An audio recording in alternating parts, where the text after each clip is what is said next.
Okay.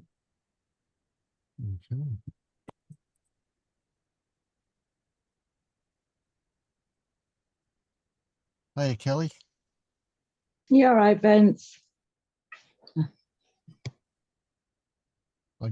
I saw your email, but I haven't read it yet. I haven't got to it.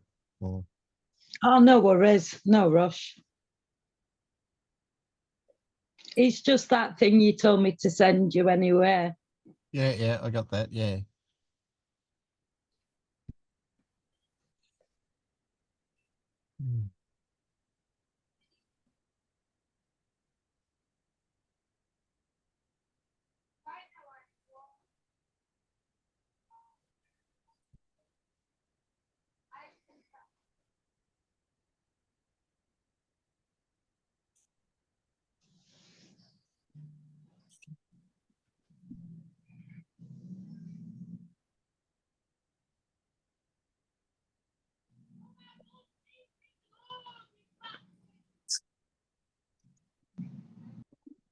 Right, Lee. Hi Vince, how you doing? Yeah, good.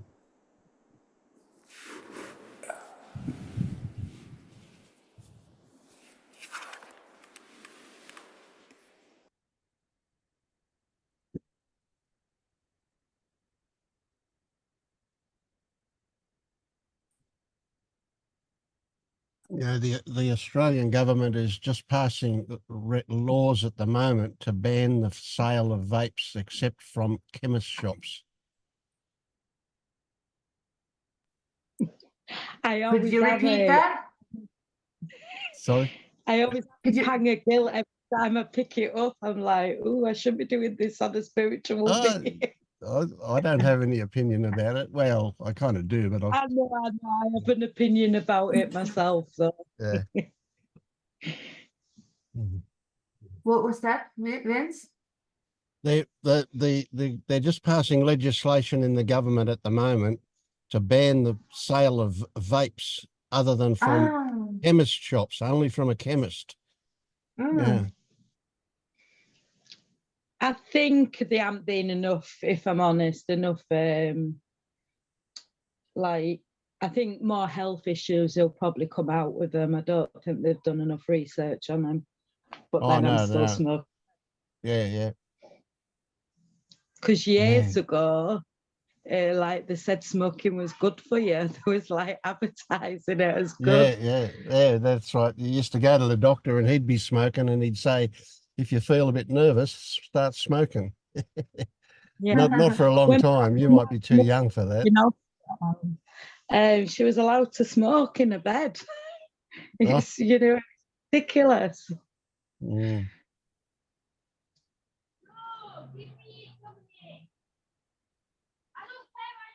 Yeah, I think the problem here is it's gonna get a big black market going. So we'll have I mean already the smoke shops and that are involved with criminals. Yeah. Yeah. I think as well with all like the bright colours and things like that, it really appeals to like underages. Yeah. Well, we went to plain packaging here with cigarettes a long time ago now, and that cut down a Yeah. lot. But the vapes are all really brightly coloured. Yeah. Yeah. I think the And tobacco companies have identified the young people as a good market. Definitely. Should maybe put it up to 18 for the vapes, because smoking, I think, is 18, isn't it? Yeah. Oh, well, kids never did what they were told anyway, did they? I know I didn't. Yeah.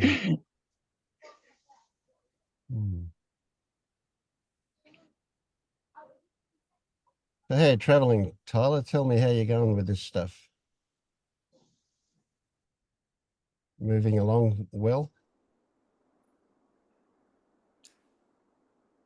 I think I've stopped moving. Nowhere to go. Say that last one again. Nowhere to go. Nowhere to go, right. Yeah, okay.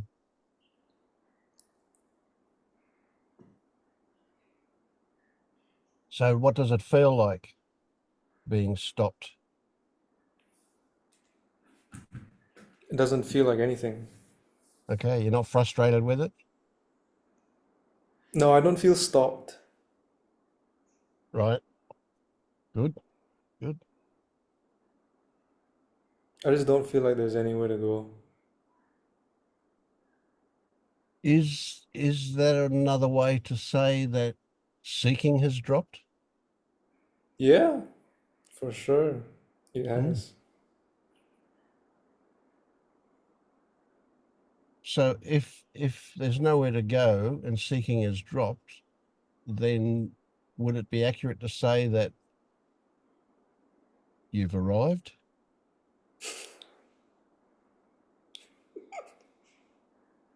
No. No. Why not? Why not? Tell me why not. Arrive the where? Okay. Yeah. It's kind of new. It's really funny.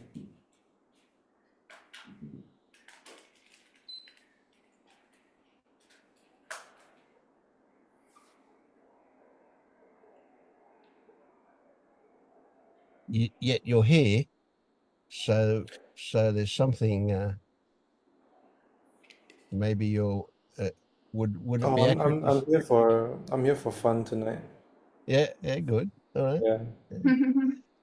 Well, it's all fun, isn't it? Yeah. Yeah. Um, would you say that you're in a curious and discovering mood?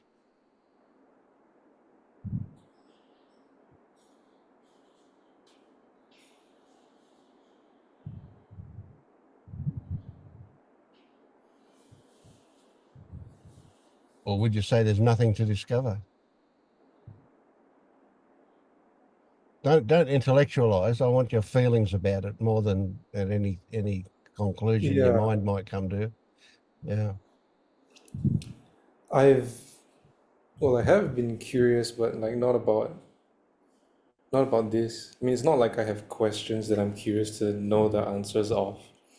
It's more like oh,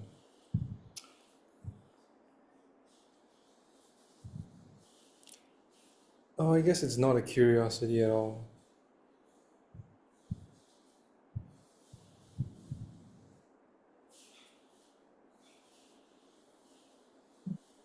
No, I'm not in a curious mood. Okay. Yet it feels like there are no questions, or Yeah. yeah.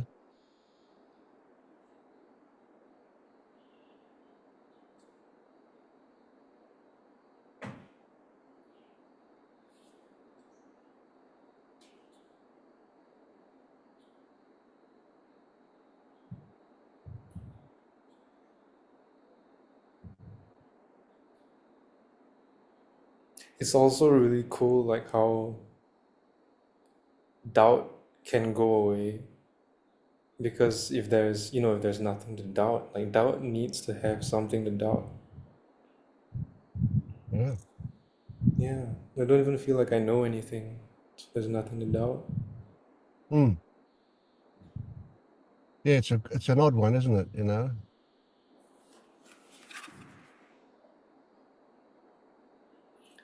I don't know anything, but I know everything I need to know.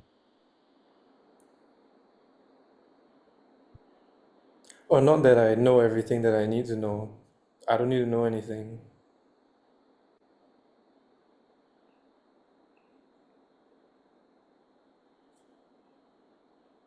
Well, when I say I know everything that I need to know,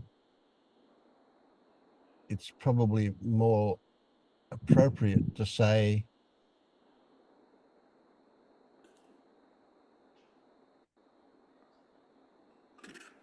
there's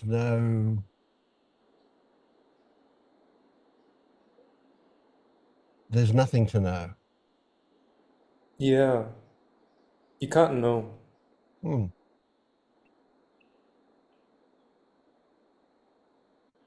And the whole knowing thing is really interesting, Yeah, isn't it? there's no knowing. There's no. Exactly. Yeah, yeah, yeah. And yet our society is built on people knowing Yeah, stuff. Yeah. subject matter experts. Mm. Oh my God, I had Google open and then I had a suggested news article. It was like um etiquette experts reveal the secrets to dining correctly.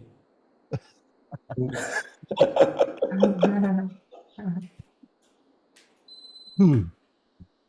Yeah, the whole knowing thing. Mm. You can think you know, but that's it. Yeah. And there, if you took all the books in the world and put them together into one pile, it would be huge, absolutely huge. All the documentaries and all of the books of knowledge, absolutely phenomenal. The amount of that. I marvel at.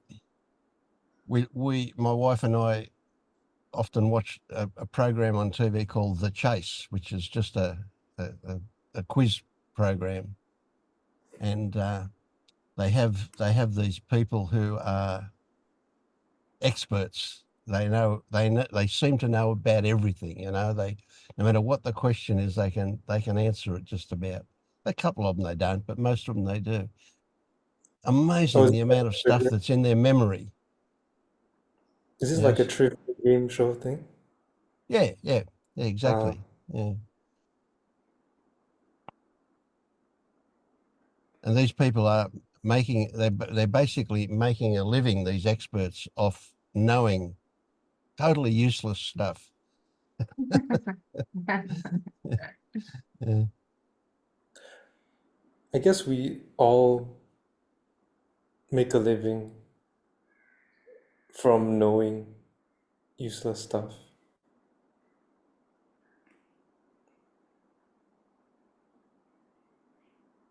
Yeah, I guess so. Theirs just seems more useless. Well, you took me back to my job before I retired, and yeah, there was a lot of knowledge involved in that.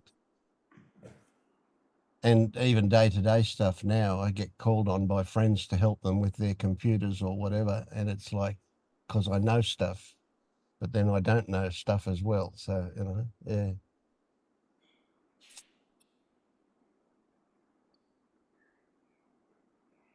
But it's not like knowing in that there's not information in there that I can dig out as much as there's an ability to know how to play to find out what I need to know. So frequently people will ask me, how did I fix that problem? And I have to say, well, I don't know. I just mucked around and it worked. I don't actually know what it was that I did. And computers are a lot like that, aren't they? Mm. Mm. They are.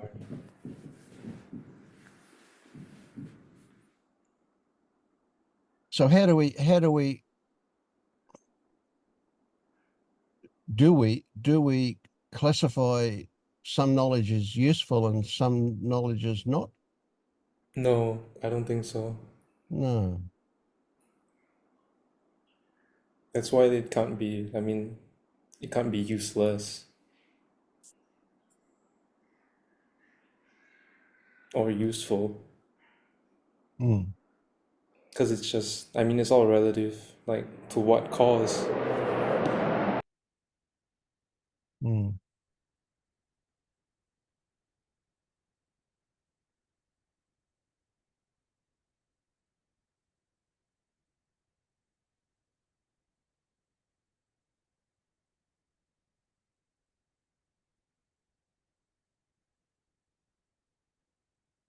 So I wonder if the seeking satisfaction with the mind, that's certainly what leads us astray a lot.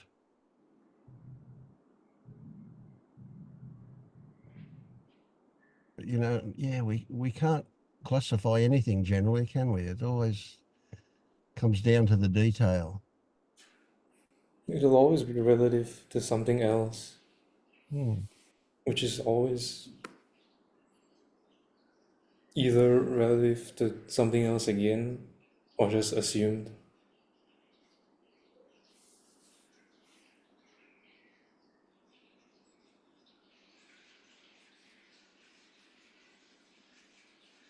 So if you saw somebody that was suffering as a result of a belief that wasn't really related to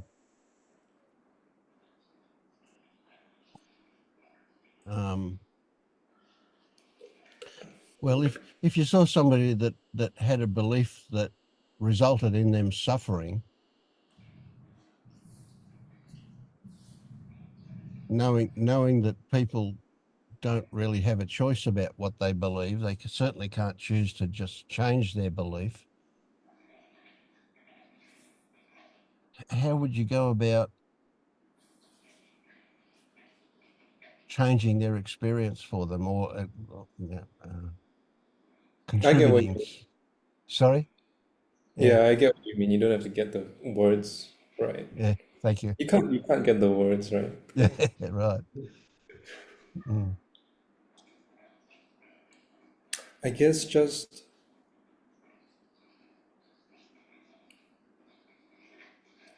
I mean usually the suffering comes from a belief that's not looked at, a belief that's not noticed. Yeah. Because I think if you are fully aware of a belief and you just keep scrutinizing it, it eventually will drop away. Mm. So I guess what you could do for a person believing something is just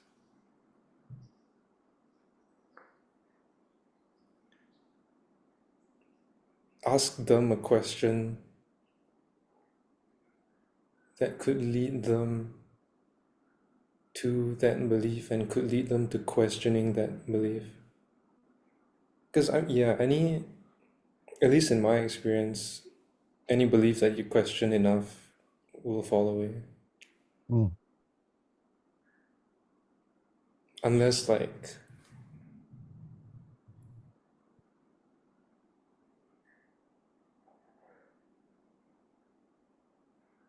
unless it's a very fundamental one that a lot of other beliefs are built on, Hmm. then usually you have to get through the upper layers. Yeah, absolutely. Yeah, I get that. So we can almost divide our beliefs into a couple of categories. There are those that kind of sit at the upper level, and simply examining them pretty easily reveals their conceptual nature, and that it's not based on anything actual except other beliefs. But then there are those beliefs that are not even realized that we respond to, those beliefs that are at a much deeper level. Possibly, I have a theory that they might be held by the body, that they're embedded beliefs, and that there are a whole lot of beliefs on top of them that actually shield them, that actually protect those deeper beliefs from being examined. Those upper beliefs lead us away from those things, eh? Yeah.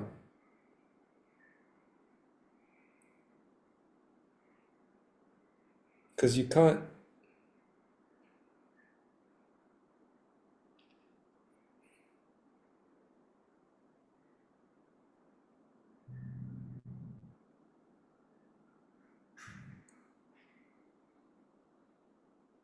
Yeah, it's like pencils.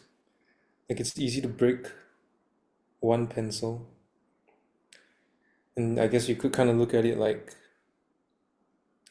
how many beliefs is this belief dependent on is the number of pencils.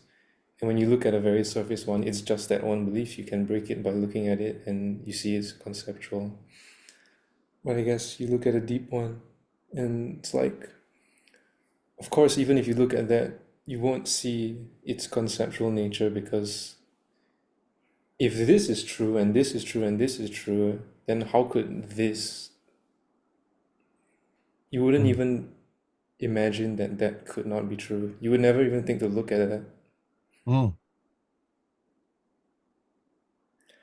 I think the pencil analogy is pretty shit on. Yeah.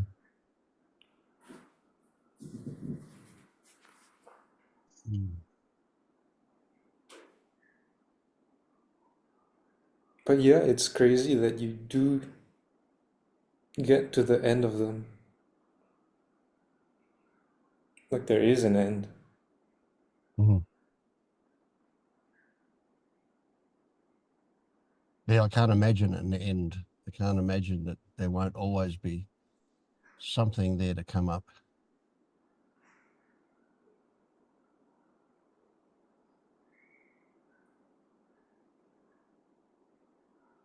But my experience is that even though they will continue to surface from time to time, they do get lighter. They do get less pernicious. I gotta Google that word. Yeah, I should look it up too, actually, but I think I know what it means. Yeah. Pernicious.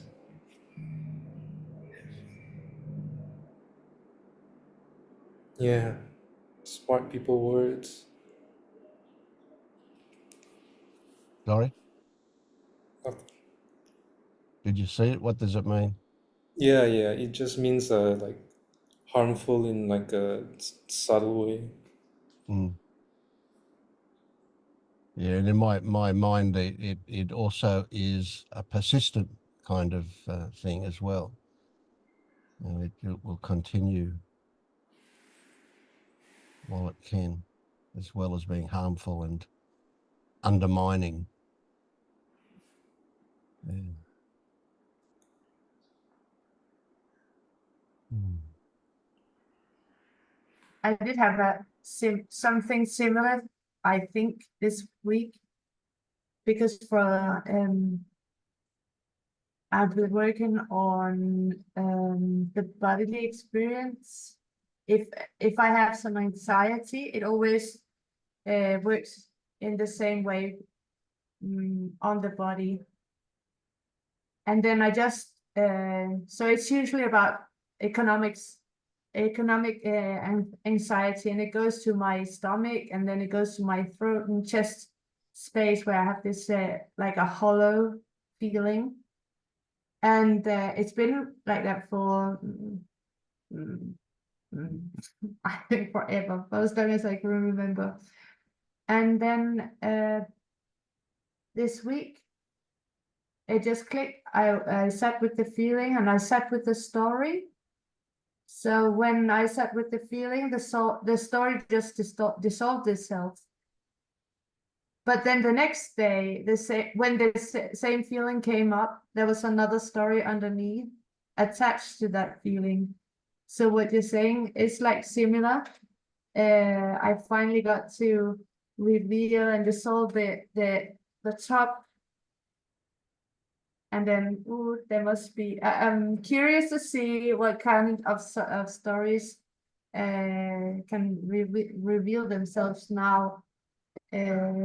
Getting more used to and being familiar and accepting that that's okay, that feeling comes up in the body. Yeah, I'm not going to die. yeah, So it's excellent. really, Yeah. mm, And it's not only okay that it comes up, but it's a really good thing that it's it's showing you stuff, eh? Yeah. yeah, Because it's without that stuff that there is freedom. Yeah, Mm. I was quite excited because for a long time I felt I didn't feel anything in the body. But then it's like this was the thing that this was the thing that needed to be dissolved, and now Yes. it can open up. Yeah. Okay. Okay. Yeah. So look, yeah, you're not the first person that's mentioned this to me just recently, and so I suddenly get I have I just gave birth to another story, and that story is that in the beginning, these things can stop us from getting to the body. They can stop us feeling what's in the body. You know, I'm hearing Because a yeah, lot of people say, not that they're numb, they might describe it as that, but when we look at it, it's like they just can't access the feelings in the body until we because if I remove look some of at this upper stuff. Yeah. yeah, because if I look at my story, then I've organized my life in a way that I don't have to feel anything. I might have a question about relationships with other people, like girlfriends or relationship workshops or just being with other people. And I found it quite difficult after school to rethink the relationship with these people in another way. So I just left. I left to another country. So if I look at my life, the only thing that really triggers me is money, because I'm capable of just leaving and I know I can survive just by leaving. And so it is as if I've organized everything that it doesn't touch me any longer. And the only thing left is money. Mm. So it does make sense that if I go into that bodily feeling of anxiety to money, then it's going to be very interesting. Yeah, it is. It is. The So here's a bit of a turnaround. There is a great concept that is really useful when it comes to money, and that concept is the concept of enough. A lot of people don't have any idea about enough. It's like some people who have got lots of money behave as if they're poor all the time. They buy the cheapest things they can buy. They save every penny they can save, and yet they've got plenty of money. It's you can imagine all sorts of stories about why they do that, but nevertheless, they don't have that concept of enough. You know.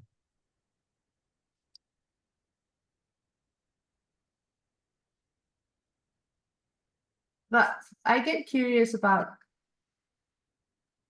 if I want to buy something, then the second thought is like, no, I can't afford it, and then I don't buy it. And then maybe there's a bill coming up for the car, for teeth, for I don't know, and I can afford it. Mm. In some way it just works out, and it is as if it shows me that if you want something, you just get it. Mm-hmm. Yeah, yeah. Well, that's interesting, So isn't it? I mean, there's something shutting down when it comes to myself. okay. So But does I that, know it, yeah. is there a, do you have a feeling about that? Is it like, the first thought that came to my mind was, do you feel like you don't deserve it? Or is it some variation of that? There's no question when it comes to important stuff like your teeth or your car. But when it Yeah, comes to a meal out or buying something for pleasure, that's a different story, eh? I feel like if I buy something, it will be my ruin. Yeah, it's going to be my ruin. Okay.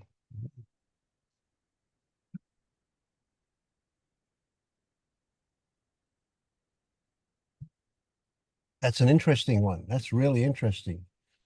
Yeah. Mm. So I would say there that the story about ruin is worth looking at. Yeah.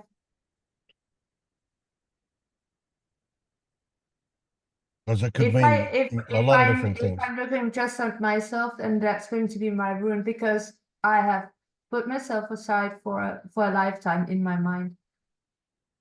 So if I'm going to do the opposite, then yes, that's going to be my ruin. Mm. Yeah. Yeah, I'll look at that. Yeah. Yeah. Have a create a movie in your mind about what it will be like to be ruined, and put yourself as a central character, and just play with that concept of being ruined, just to see what, and it will tell you something. You will discover something if you do that. Yeah. I know it's quite odd, because in this in my situation, we have it's always gone down money wise, and as when it when I find myself having less money than previous, I also find myself that I like it the more, because I'm more present and more I choose the things. So Oh there's yeah. like a Yeah. something contradictionally Yeah. in Yeah. thinking I want more money for what? Because I feel Yeah. better Yeah. when I don't have it. Right. So it makes me think that maybe somewhere in there's a relationship between how much money you have saved or have not spent and your self-worth. Somewhere you learned that it's much better to have money in the bank than it is to spend it. I think it's much better not to think about yourself than to think about yourself, because I know it doesn't have anything to do with it. I don't feel that it has anything to do with the money. I think it's the other way around. It's just, if I think of myself, if I put myself first, then that's going to be ruined. And the only thing where I can attach it to some story, it's money, because everything else I just detached it, doesn't matter anymore. Mm-hmm.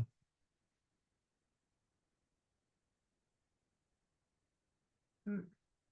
So I would immediately say, what was your parents' attitude towards money? It was For most of us, mm, watching that is where we would get our ideas about it from. I don't feel that I have some I know from, because they were divorced, so no one had money, and they she has told me the story that we never asked for anything, so in her mind that was okay, but we didn't even have the possibility to express ourselves in what was, Mm. which is also the story in our family, that my mom has always told me who I was and what I was thinking. And that's the story I believe. So she wasn't like a drama queen about money, because she made it in somehow. Um,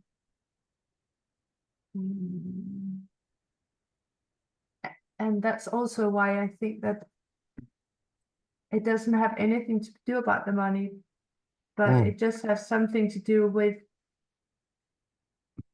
if I choose myself, and that's going to be the ruin. And Yes, yes. So yeah, selfish people, you finish it. What about selfish people? well, my sister's very obviously very selfish. So yeah, selfish people, I have to fight for not being selfish. Yeah, Mm. that's the main goal. So what would happen if you became selfish? Not something general like you'll be ruined, but be more specific. What would happen if you became a selfish person? The first thing that comes to my mind is that I would like live my purpose. I would be able to to to to not shut doors but open doors. Okay. So that Mm. there would some good stuff might come out of being selfish. Yeah, it's just that having chosen uh to say that that would be very wrong to do that. So Yes, yes. I only have to work with that one. I've Right, something yes, that yes. I've chosen to do. Well, yeah, so yes, it feels like you chose it, but you didn't. It's been conditioned into you. Oh yeah, And certainly. Thank you so, for saying that. yeah.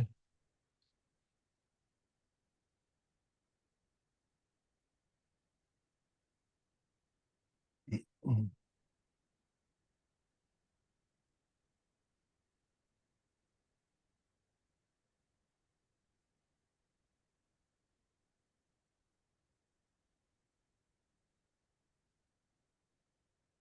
But it comes to mind that our personality, although it changes, it essentially stays with us forever and ever, regardless. After waking up, we still have our personality. Those things that we've learned how to do, we still do. There's a lot of things we don't do anymore, but yeah, you will always be frugal, most likely, unless you spring Yeah. in the other direction for some reason. Frugal. Tyler, can you look that up? Frugal. What was Frugal? that? Yeah. Means careful with money. Yes. Careful to the point of always behaving as if you're poor.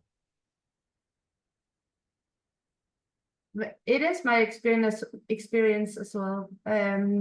It's like everything has changed, but it's still the same. So Yes. I can relate to that. And when I'm verbalizing this part, that part of me, it is as if I just have to go and explore what's underneath this. If I'm selfish, what happens? What does Yes. selfish mean? Because I just stop myself by saying you should never be selfish, but I haven't Yes. even looked into what selfish is. Yes. Exactly. And Yeah. would I do that? Or yeah. So Yep. it's really odd that it's before looking into things, it seems like incredible, enormous, complicated, complex, and then it's just something not looked at. Mm. Yeah. Exactly. It's always that way, isn't it? Until we look at it, the things are so big, and then when we look at it, they shrink. Yeah. Yeah. Mm. That's really, Can you tell us what selfish means? in my world, it's only thinking about myself first and not the family as a first thing for others.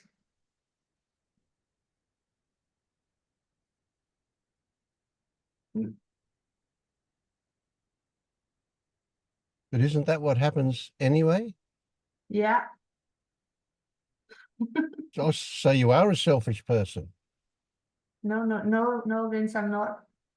Mm.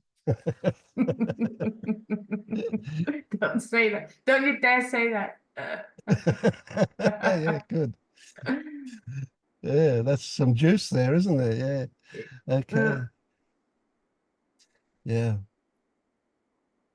Would you say that not being selfish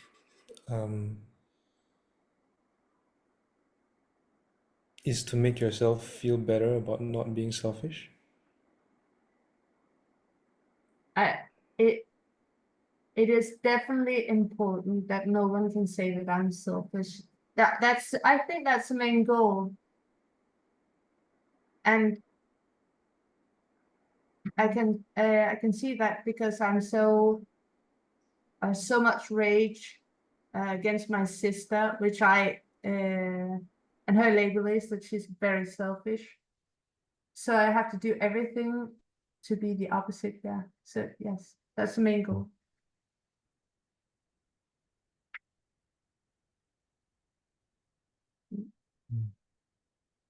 So when you look at what selfish is, very quickly the word selfish becomes somewhat ridiculous, right? Because we start to look at how is it that we're selfish, all right? Now, you eat when you feel hungry. You probably choose the food that you like. That's a form of selfishness. Yeah. But obviously it doesn't count in the story that we're telling ourselves about not being like your sister, because she's selfish in a different way.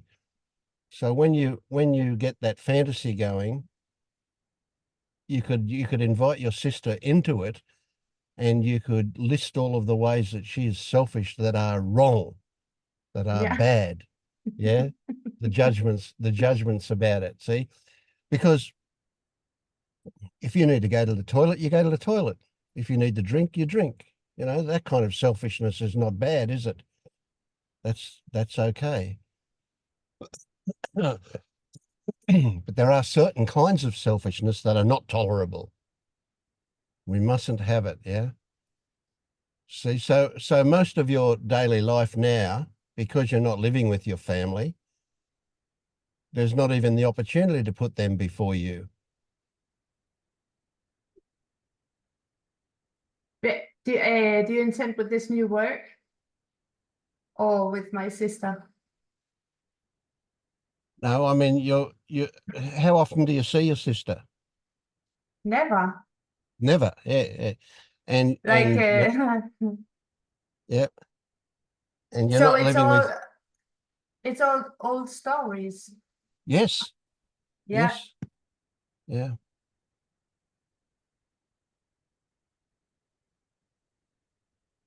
So examining those stories in detail is where the value will be for you, to see what does that word selfish, see, that word selfish comes with a heavy moral addendum, a tag, an attached thing, you know, that it's really bad to be selfish.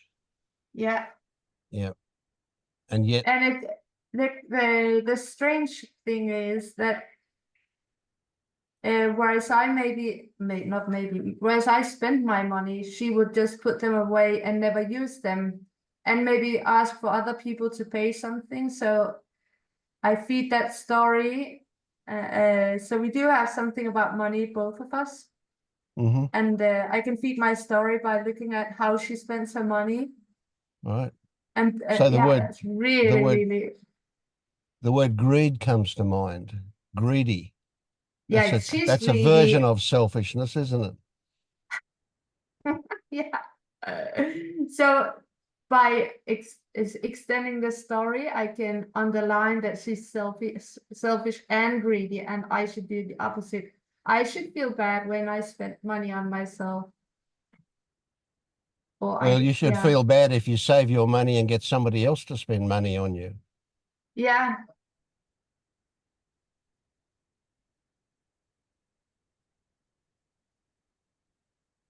It's actually quite complicated, isn't it? There are a lot It's of co- different it's aspects to it. Yeah. it's a complex story, this one, yeah. Mm, mm. Um, Well, boy, there's a big adventure for you there. see you next year. Oh, that adventure could be over in a few seconds, really. It just depends what you discover. But yeah. Yeah, but big I and think it's quite complex. Yeah. yeah, I think I'll have as an intention or play with the thing of I am selfish, because that's Yes. what I've been fighting against, wanting to Mm. be. So you could even write it down, make a list of things that where you are selfish on one side of the paper,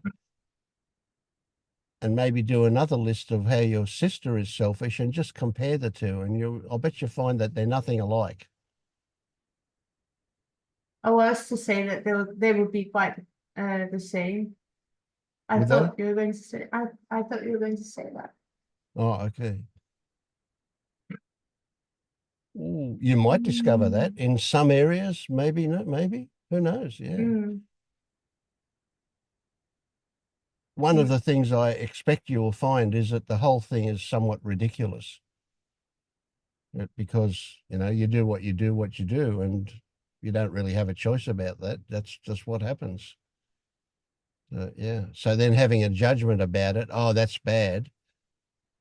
And Well, then, I can relate to yeah. that, making a list and finding it ridiculous. But if I was to say, I'm going to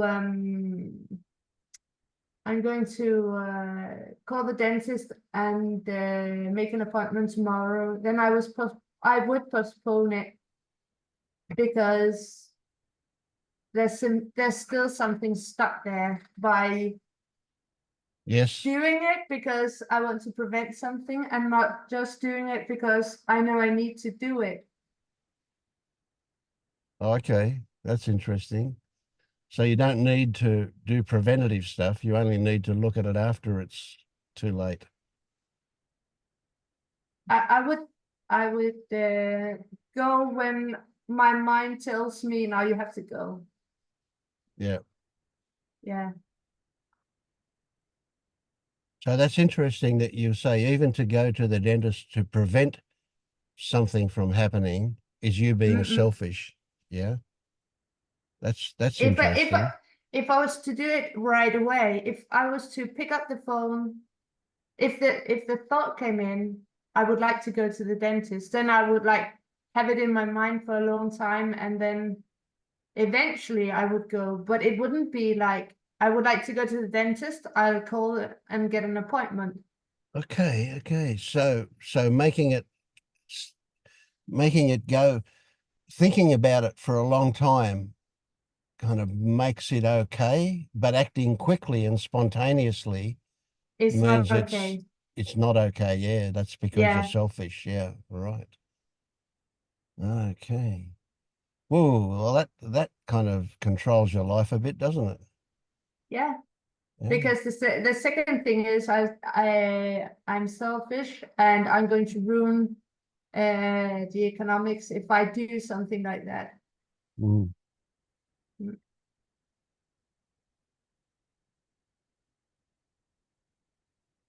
Mm. So. Yes. As you say, it's a complex story. There's a lot there. Yeah. Mm.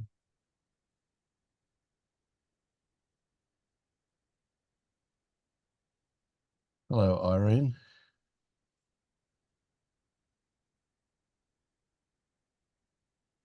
Mm. Tell us where you're up to on this adventure. Are you speaking to me? Yes? Yeah. Oh, Is that all right? yes. Yeah. You're welcome. You're welcome to say, I don't want to talk if you Oh, want. no. Yeah.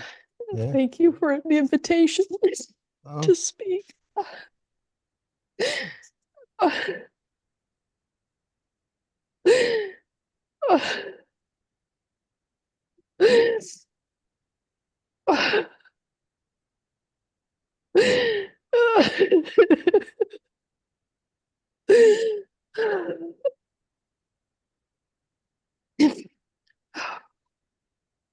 Don't hold it back. Let it come.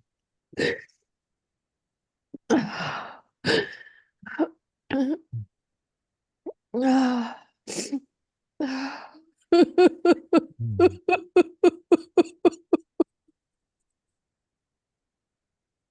Good, good. From deep inside you, yes. Up from the stomach, yes. Mm.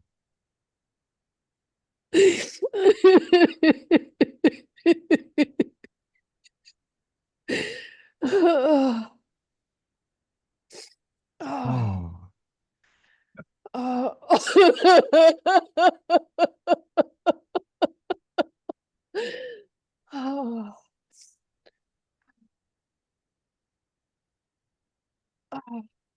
Oh boy, you were ready to boil over, weren't you? I was.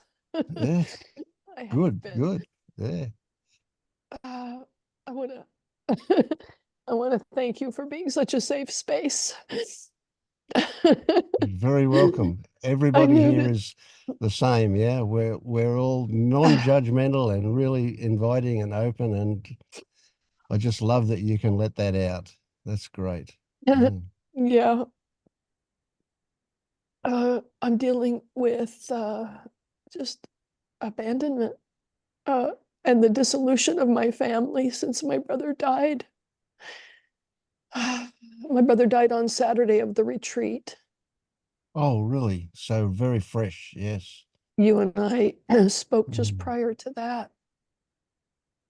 And he died on Saturday of the retreat, and we hadn't spoken for about 3 years. And there's a lot of confusion arising here because on the one hand, there's wanting to, oh gosh, it feels so confusing and such a mess trying to untangle some things here, Vince. Mm-hmm. So maybe I don't need to untangle anything. That will happen if it needs to happen. Yeah. So are So you consumed by grief or sadness? Do you? I'm not grieving the loss of my brother, particularly. Okay. We Mm-hmm. hadn't spoken for 2.5 years, so that process of distancing had occurred, and so it's not like some shock that he's gone, Mm-hmm. not so. And the reason we had distanced ourselves is that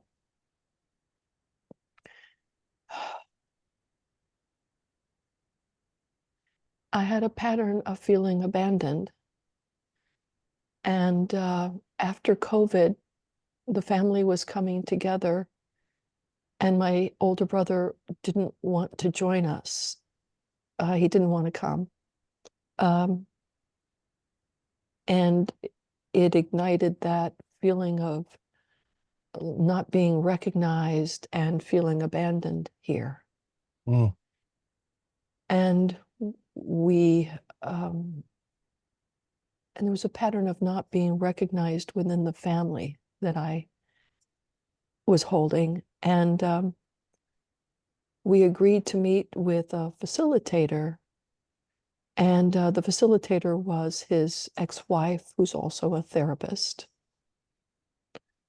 And I had this anger that just, man, moved through me and directed at him. It was just a force. It was like feeling completely out of control, like this wave of anger just came up, and I just put it on him, I told him he was part of the unwelcoming committee since the day I arrived. And As in you the day you were in born. birth, yeah. Yes. Yeah. Like, he was my older brother. We were 18 months apart in a patriarchal family where Mm-hmm. the boy is celebrated and Yes. the girl is not. So, Yeah. so that was always part of the happening. And so the facilitator, who was friends to both of us, his ex-wife and a good friend of mine, she loved us both, but she got triggered.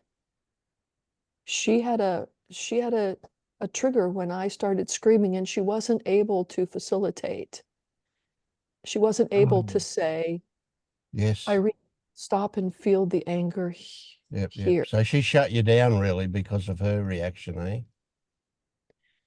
Well, I just kept dumping my anger on him. Mm. Mm. I just kept dumping my anger on him. And my brother told me previously he really doesn't know how to forgive.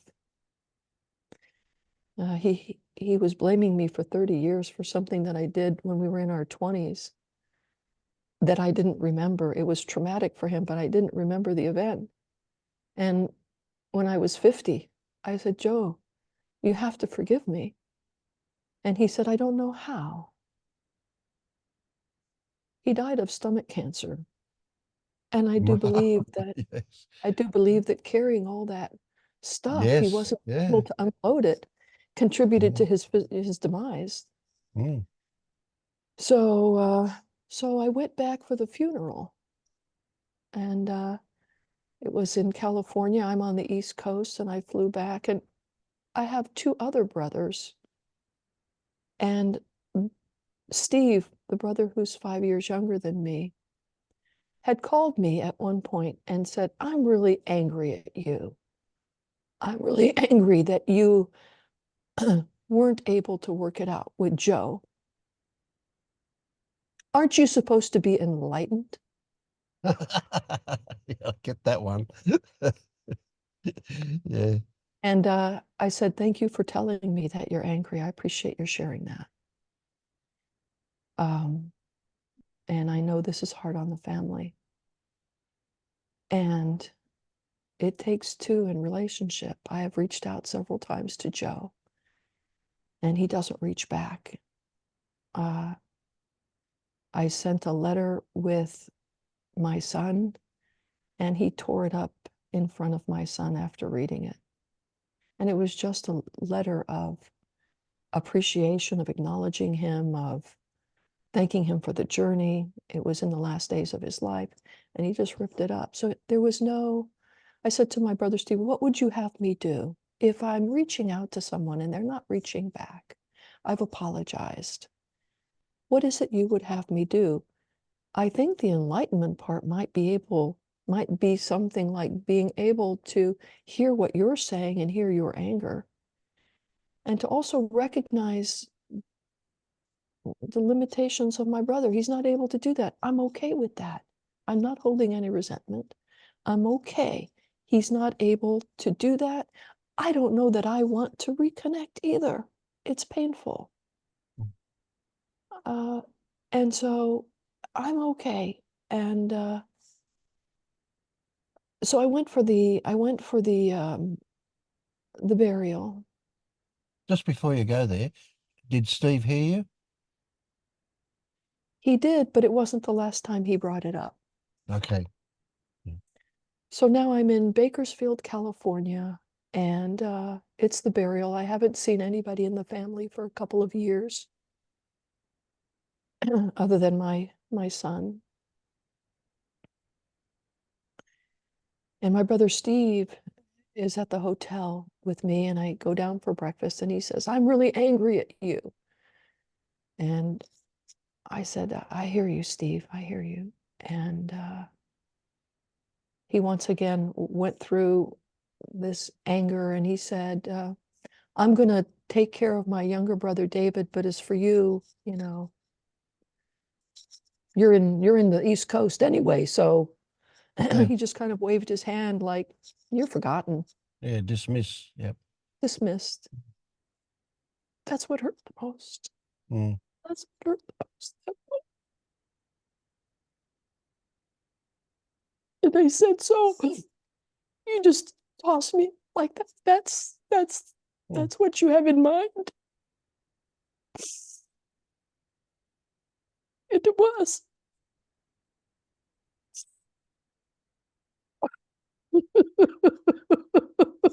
Do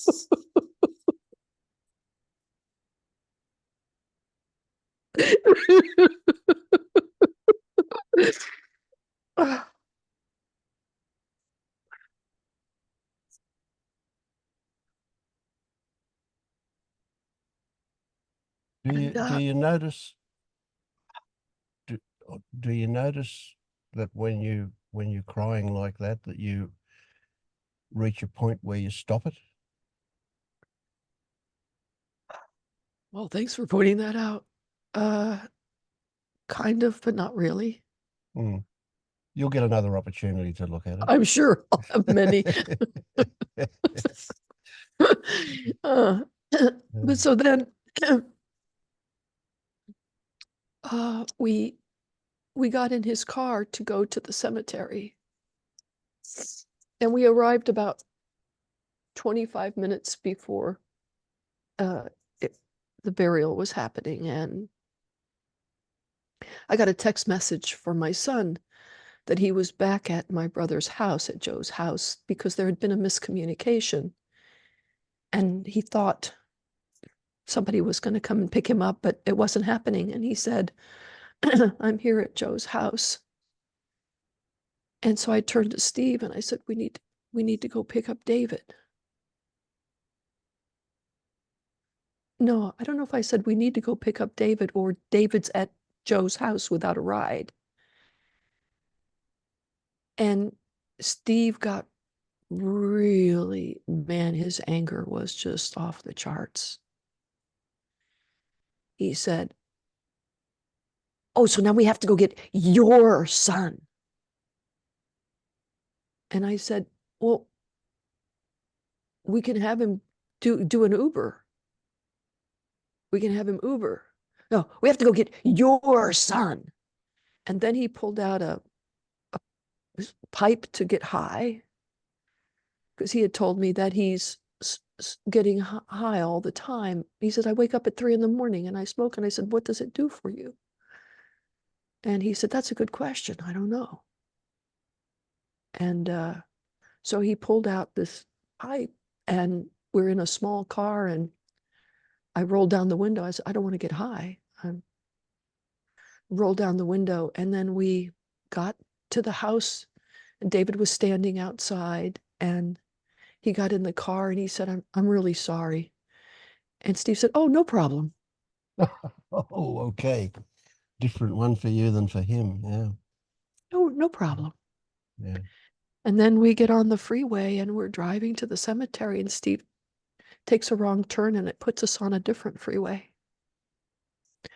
And so now Steve is going 90 miles an hour in a 55, I don't know what that is in kilometers, but he's going way past the speed limit. Like he's driving like a maniac. His anger's driving him. Yeah, Mm. totally. And I'm sitting in the front seat, and I'm just like terrified. Like I can see that he doesn't care if we all crash, as long as we get to the cemetery, or it doesn't even matter. We won't even get to he doesn't care if we never get to the cemetery. In fact, I don't think he wants to get to the cemetery. It's like that. It's like frightening. And so then we get out of the car at the cemetery, and there's a friend of his, and he gets out and he goes, hey, Mike, thanks for coming. It was like night and day. It was like he just turns off the anger and goes right into welcoming his friend who drove from LA to the burial. Oh.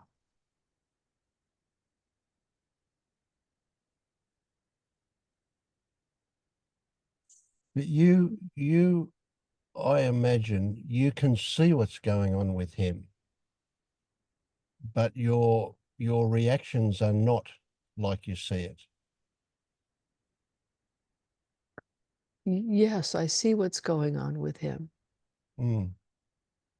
But you're still taking it personally. Yeah. Yeah. So it's not about him. He's just triggering something for you. Totally. I totally know that. And that's something very definitely has to do with family. Yes. that two-faced where it reminded me of my mom, who, she was lying in bed depressed most of the time in my childhood. And she attempted suicide, and my dad overdosed. It was a mess. It was what it was. Mm. But she would put on a face when she went out in public, and that she could just turn it on and off. She could be depressed at home, and Yep. then she'd be the light of the party, Right, yeah. Well, Steve learned from her how to do that, eh? I guess. So I guess I couldn't make sense of that when I was a kid. And so I Of think course. maybe he Yeah. gave me the opportunity to see that. Absolutely. Yeah. But the abandoning part was because he also gave me the opportunity to recognize how abandoned I felt. Always with Let's say feel. felt. Oh, You said feel. felt. I'm asking you, is it feel rather than felt? Well, it was felt and it's feel. It's then and now, isn't it? Yeah. So there's still some hooks there for you that you haven't quite seen yet. Right. This Yeah. is why I'm here today, hoping to see the hooks. Yeah. But then it's interesting how the story evolved, because 3 days after my brother died, my ex-husband died. Wow. Yeah. And it's a crazy story. He was my high school Spanish teacher. It's a long story, but I won't get into story. So You said ex-husband? yeah. Yeah. So what was your relationship with him recently? Oh, well, You- I was 18 when we married. I was pregnant. He was my Spanish teacher. It was his child. Um, I'm fluent in Spanish, and I was taking his class when I was 16 because it was an easy A. I was an honor student. It was an easy A. I needed the easy A. I was looking to get into UCLA. And anyway, he gave us an assignment, a 10-minute talk in Spanish on any subject that you wanted. And I said I wanted to do it on the student riots in Mexico City. And he said, why don't you go down to the history office? There's a new history teacher there. He can help you. He's Chicano. He can help you. And I went down to the history office, and he was a pedophile. The history teacher was a pedophile. And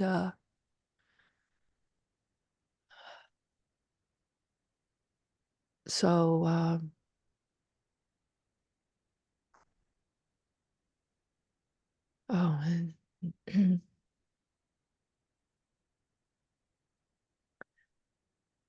so I don't know how much, I don't know if I need to get into this story or not. Or I No. don't even know the importance of the story. No, I wasn't even actually asking you that. I was asking you, what was your relationship with your ex-husband recently? But it was really interesting that you got into that one. That says something too. Right. So he was the person who referred me to the history teacher, who was a pedophile, who I then, at 16, because my father wasn't in the picture, I wanted that recognition, that attention. Yes, yep. He groomed me. He groomed Yep. me. He sent a note home that we were going on a field trip. It wasn't a field trip for anybody else. It wasn't an overnight for anyone other than me, etc. And I remember being at this motel that he took me to, and he got on top of me, and he ejaculated, and he rolled over and went to sleep. And I got up and sat at the desk, this rinky-dink desk that was there. And I remember looking at him and saying, isn't he wonderful? I'm going to spend the rest of my life with him. That's how Mm. Just naive and innocent I was, Mm.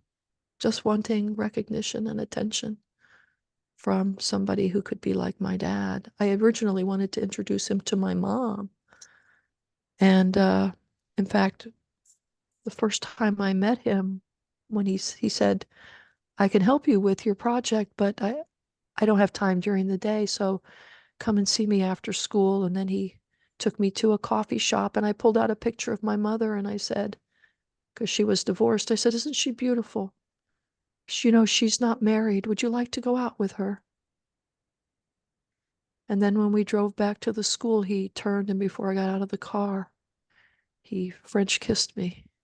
And I was just like, what the fuck is happening? So I hadn't, my, I found out that he was married, and I vowed to ruin my life. And I was doing a bang up job. So I got pregnant with my Spanish teacher. I dropped out of school. And my family in Mexico City ostracized me because I married outside of the Jewish religion. Okay. Yeah. So I became invisible to them. That wasn't And your first experience of being abandoned? no, abandonment came early on. Really, Mm-hmm. abandonment was way earlier than that. Yep, I was yeah. abandoned, like in the womb. It was abandoned. Yep. But that This big, ostracization was a the big significant one. moment too. Yes. Yeah. Yeah, I was at the hospital with my son, who was 9 months old, and I have a family of my father's family. There are, I don't know, 13 or 14 aunts and uncles, at least 50 first cousins. Uh, it's a big Jewish uh, Syrian community. Yeah. It's community. Mm. And then I was at the hospital. I had just arrived in Mexico, and nobody came to the hospital, and I didn't have money to pay for the hospital, and nobody showed up, and except my brother. My brother showed up. Which one? My brother Joe. Joe. Okay. Yeah. Joe showed up. We have been So there for each other. this was before you were 20. This was before whatever he. I was right around 20. I was right around 20. Mm. I was right around 20. And so what happened was I didn't know what to do, and I called my Spanish teacher, which is ridiculous. He was my husband, and we married, but he was still my Spanish teacher. I called him and I said, I don't know what to do. And he said, if you'll come back to the United States and live with me, I'll let you go to school. Okay. And it There's was a a bit of mess. patriarchy there, eh? Yeah. Or So I came back. misogyny. Mm. I came back and I went to school, and his name was Fernando. Uh, Fernando was, he liked to watch, football all weekend and drink beer and get drunk. And I saw that this was not going to work. And so I attempted suicide. Mm. I took a bottle of pills. And your son I at didn't this stage was only a year old or so? know by this time, because I had lived with Fernando for a couple of years. Oh, okay. Yeah, He, yeah, he was 4. yeah. Mm. Yeah.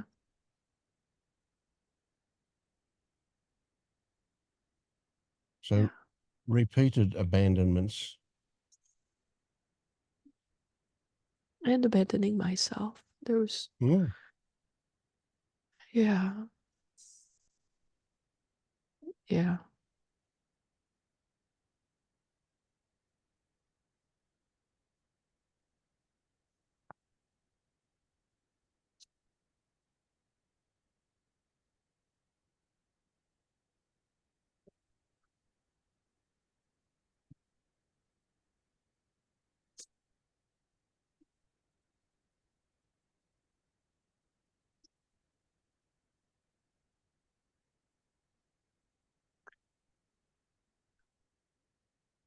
Ah.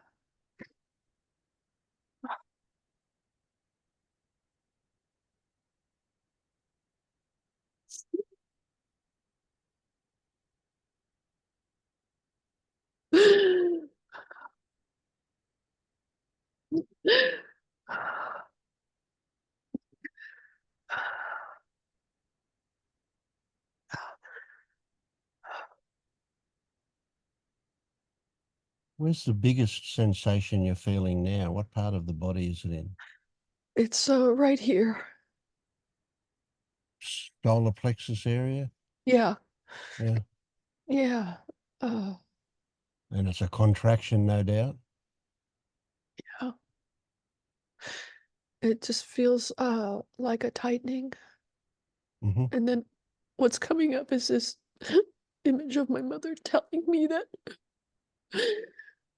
when my father didn't come to the hospital when I was born because he was having an affair and he was with his mistress, and when he showed up he said I wasn't his, that I wasn't his child, and he projected and said my mother had had an affair and I wasn't his child. So the abandonment was really early. Mm. And he was a narcissist, and my whole childhood was about feeding the narcissism. Mm. Man, it's one really, I'm going to just judge this here for a moment and say this was so fucked up. This was so fucked up, man. Mm. But I also have to guess that choosing, there's no chooser, that a lifetime like this, I don't know, I think I'm in pretty good shape given everything I've been through. I don't know. It's like when I look at the story, it's just fucked up. Yeah. How did you get here? That's amazing, isn't it? It is. It really is, because I'm pretty peaceful. I mean, there's lots of peace here. Most of the time, there's lots of peace. Yeah. And I'm really grateful because I know that this has given me an opportunity for something really deep to move through. I just don't know how to move it through. I'm just so, in the retreat, like I know all these like trauma exercises. I don't do them. Mm. I don't do them. I don't know why I don't take action. And I just, there's just some pattern here that I just, I'm so glad I showed up today, but I just kind of endure it and survive it and move Yeah. on. Yeah. Boy, I'm And I glad you don't, showed up today. I yeah, I really, don't want to yeah. survive it. I don't want to endure Yeah, it no, anymore. no. It is, Yeah, it's the old monster under the bed thing, you know. It's and while it's there, and before we can get to look at it, it's the scariest thing going. It is so scary that we actually get paralyzed when we think about looking. yeah, Yeah. that's exactly right. That's exactly right. There's this kind of helplessness. Mm-hmm.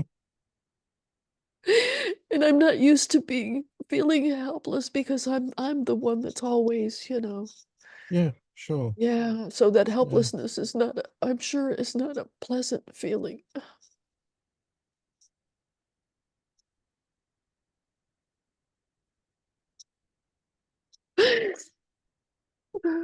I can feel myself stopping it. Yeah, yeah. I know that's just a natural reaction, but yeah, as you feel it, as you recognize it, you'll do it less and less. Yeah. Yeah. But I mean, the emotion coming out is a, its value is in allowing you to see what's underneath it. Yeah. The emotion itself is almost irrelevant in a sense, Oh, but as it, huh. yeah. Would you say that again? So the emotion, the crying and the feeling, that tenseness in your sternum there, that Yeah. contraction, you know, they're all side effects of what's going on. They're not the thing itself. That's just an expression of something. And at this Oh. stage, that's very likely an expression of you keeping away from what's going on down there. Oh, yeah. But you do see it, you know. So even though you Yeah. see it, yeah, there's that reluctance to let it go. I guess because you imagine that it's going to be like a volcano blowing its lid off, you know, that it's going to be so big when it comes Yeah. out that it's scary for everybody. Yeah. And Well, and having in that experience with my brother, I think that I'm yeah, afraid that something that it'll be uncontrollable. That's the yes, thing. Like I that's didn't it. feel in control, and I Yep, unleashed that anger on him. yep, yeah. And the crazy thing is, of course, none of us are in control. Yeah, Right. I know. yeah, yeah.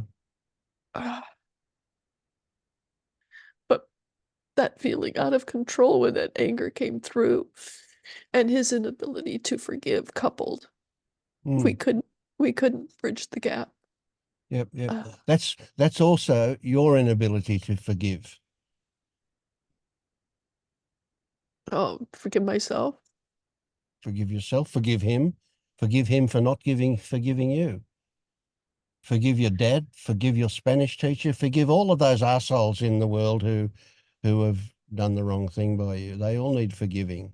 They're all innocent, you know. Every one of them is I know, innocent. I know, I know, Yeah. but there's something that's not coupling. There's Yes. something that's not, because I know Let's that they're innocent. I've seen the innocence yes, but and let's I've not done lots deny of the pain. forgiveness. The pain of it is real. We can't deny the pain, even though they're innocent. You know, we don't blame them for the pain when we forgive them, but the pain is still there.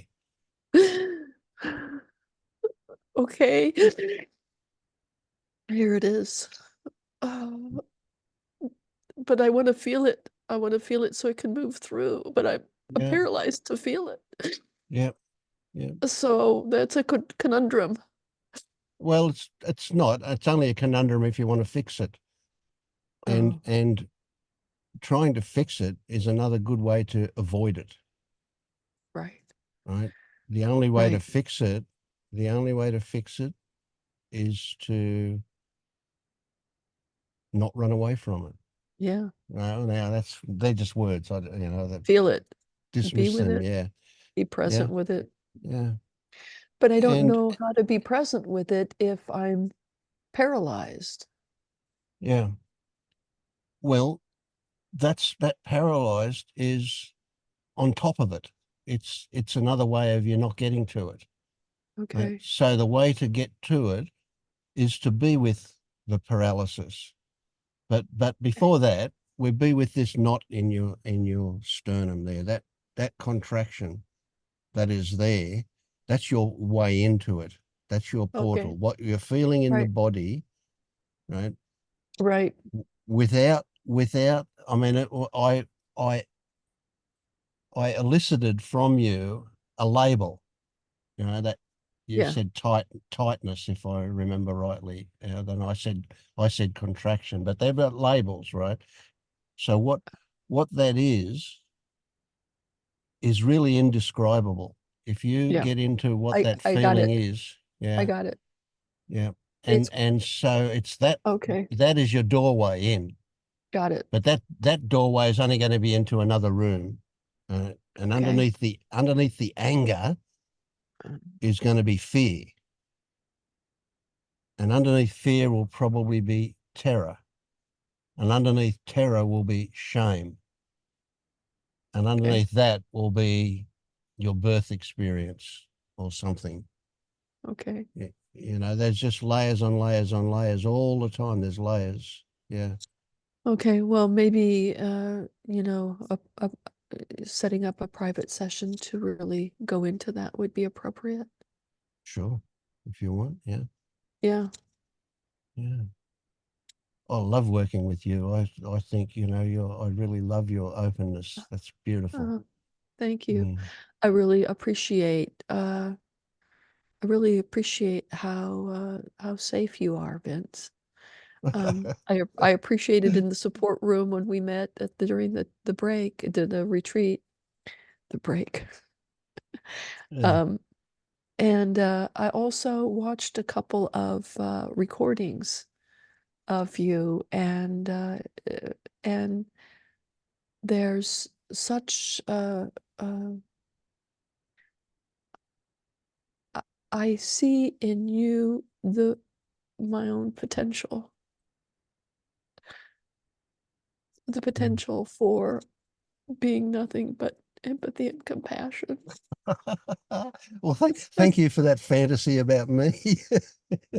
Well, that's the way I experience you. Sure, So yeah, that's yeah, what's real for me, is just yeah. I'm And of just course, that's it's just empathy and compassion. And anyway, that's what I want for myself. mm, The no self is just want to let go of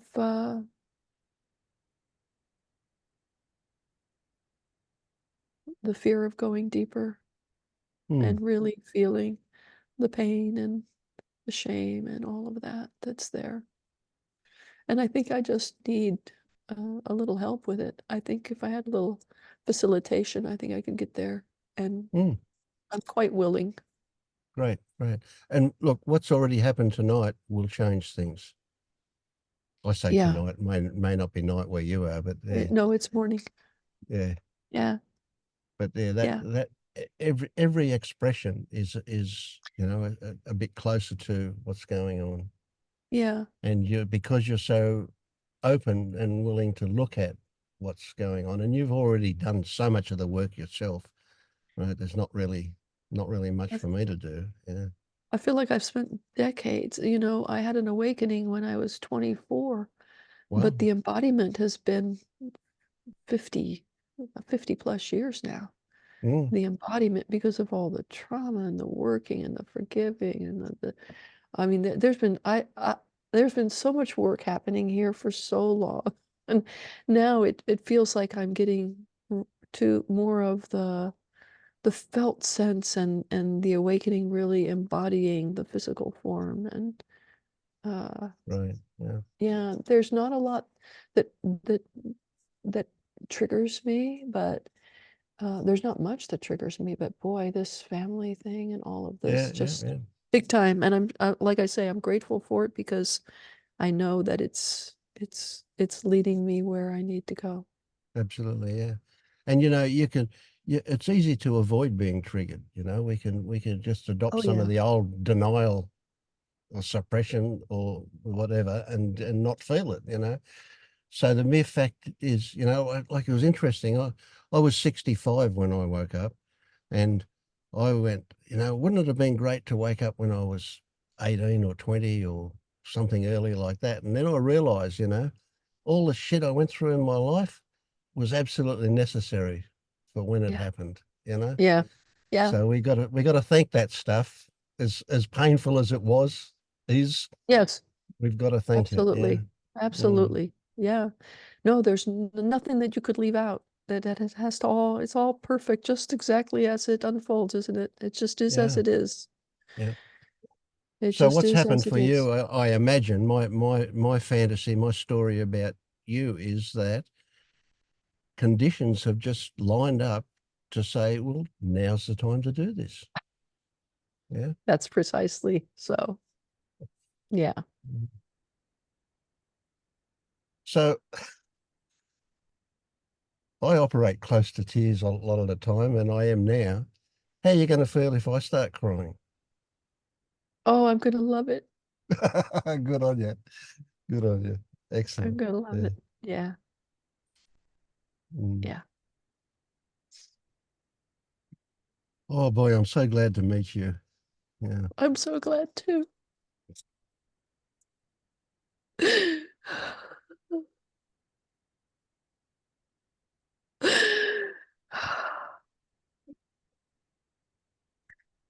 I have a feeling there's going to be a lot of feeling going on here. Yeah, there will be. Yeah, that's great. That's good. We're alive. We are. Yeah. We are. Thank you so Mm. much, Vince, for Oh, you're very welcome. holding space for me. I appreciate it. Oh, And look, thanks for everybody, everyone for I find it amusing when people thank me because I don't know what they're thanking me for, because I don't do anything, you know. I'm just it's just That's what's so me. beautiful about Whatever. you. Yeah. That's what's so beautiful, is that you just are the space for whatever wants to come up, and you just are so gentle and kind. And you know, I watched a video and I watched somebody interject something when somebody was sharing, and I could see a little bit of ego there, a little bit of something, and it was nice to see the contrast, just to see the contrast, that when you stepped in, it was just there was nothing. It was just space, just holding, just and to recognize that, that's just such a wonderful gift. And it's what I want to clear this out, be with this, allow it to be, love myself in the process, and find that at the end of it, there is more space, more availability to be present with what is. And that's what we're always doing, isn't it? Making space Absolutely, for yeah. what is. Yeah. And And you started this a long time ago, you know, and yeah, even yes, this what's here now is been on the move for a while too. Yeah. yeah. But I know that this is a big opportunity. And so I'll schedule a session with you and we'll find a time to work together. And I'm sure that that will be very helpful for this process. So thank you. Okay. You're very welcome. Thank you. Thanks, everybody. Yeah, they're all great too, aren't they? Every one of them. Yeah. They're open-hearted, lovely people. Yeah. Oh dear, I'm gonna cry now. I love you all. I do. Yeah. Oh dear.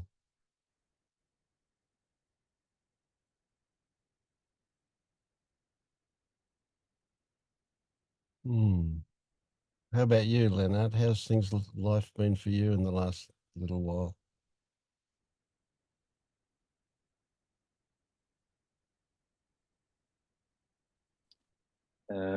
I guess my connection is a bit bad today. Can you hear me? Yeah. Yeah. Yeah, I also started to cry when I was listening to Irene's, I don't want to say story, I mean, what she is living at the moment.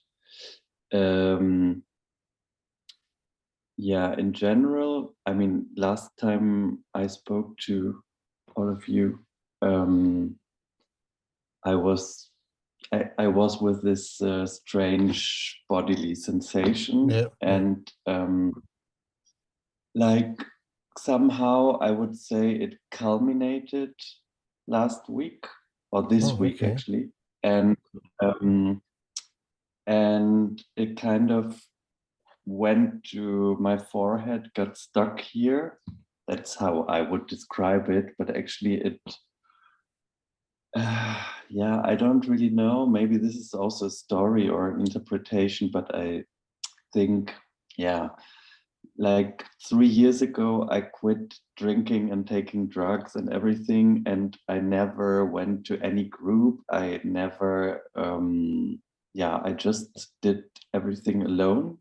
And somehow it's strange because when I think of it, it really feels like something I did, but I know that I didn't. I mean, it was not really a choice, but it felt like a choice because when you have so many situations where you feel like, now I want to drink or to smoke or to take drugs, and then you just sit with it and you don't do it, and it's like a very hard thing to do in the beginning, then it's really difficult to not feel you are controlling anything. But yeah, I mean, I don't care actually. It's like it's just like how you label it. I mean, Mm. it's not really that important, but yeah, some days ago it felt like after all this time, like always being mindful, always yeah, I mean, when you are with an icky feeling and usually like consuming is kind of a shortcut, you know, like you just have a drink and then you know that everything's fine, so to say, or you just don't have to feel what you're feeling. And then I really reached like this feeling where where something in me said like, I don't want to be mindful now. I don't want to look into it. I don't want to do an effort and stuff like that, you know. I just want to get rid of it now, of this feeling. And it really felt like hysterical. I mean, it felt like an hysterical frustration or something like that. And it was like very childish. I don't know, like, for example, I try to parent myself and say like, what if we go for a walk? And then it's like, no, but I don't want to go for a walk. I don't want that. I don't want this, you know, like I don't want anything of the proposed things. And it feels like I don't want to be in this body. I don't want to be in this city. I don't want to be in this situation. But interestingly, I wouldn't even want to take a glass of alcohol. I don't want, it's just like the total denial of everything. So, but still, there was like some instance that could still just like look at it, although it felt like horrible, really. And I mean, it could have been like, if it was like maybe 1 year earlier, I would say I would have been in a high danger of getting back to consuming something. Escaping, yeah. But yeah, but I guess it always has to do with like being so rigid towards myself all the time, because I still have some, let's say, addictive behaviors which don't really interfere so much in my life. I mean, it's not as horrible as being on drugs for 3 days and not sleeping, or like having a hangover all the time and then having to go to work and stuff like that. So it's maybe like I'm restless and I read too much and I spend too much time online or something like that, but it's also very exhausting and I feel shitty afterwards. And I think like, yeah, but I want to go out and be in the real world and interact with people, but I don't. I just, yeah. And then somehow at some point I thought like, yeah, okay, but then just allow that to yourself. I mean, you can't be the perfectly clean person without any addictive behaviors at the moment. Maybe you can keep looking at it and eventually it will just fall away. But yeah, I don't know, it's a bit difficult to, for example, when in non-duality we say like nothing has to change and everything's okay as it is. But if I think like when I remember myself like taking speed like for 3 days and taking a lot of alcohol and having sexual things with people that I found awful, then I really would not agree, actually. I don't know. And then I wouldn't say like, everything's fine, nothing has to change, you know? Because I do think that the way I'm living now is much better than before. And that would be kind of a dualism, maybe, I don't know. Oh, so yeah, don't judge it. Yeah, it's interesting, isn't it? Because you used to use all of that behavior, all that drinking and drugs and sex and everything. It was a way of avoiding, right? It was an escape mechanism, and you've put all that aside, but sometimes shit still comes up, and then you've got no way to. How do you cope with it? There are still mechanisms to avoid the core thing underlying everything, and I'm not ready yet, apparently. But do you see those mechanisms? Yes, I think so. I mean, some of them, yeah. Some of these things are something, I mean, you know that I already talked about quite personal things here, but there are still some things I wouldn't talk about here. Okay. So there's also shame involved, like, yeah, and then I have to kind of say to myself that there's no need to be ashamed in front of myself for anything, you know, like it doesn't really help, because that makes things worse.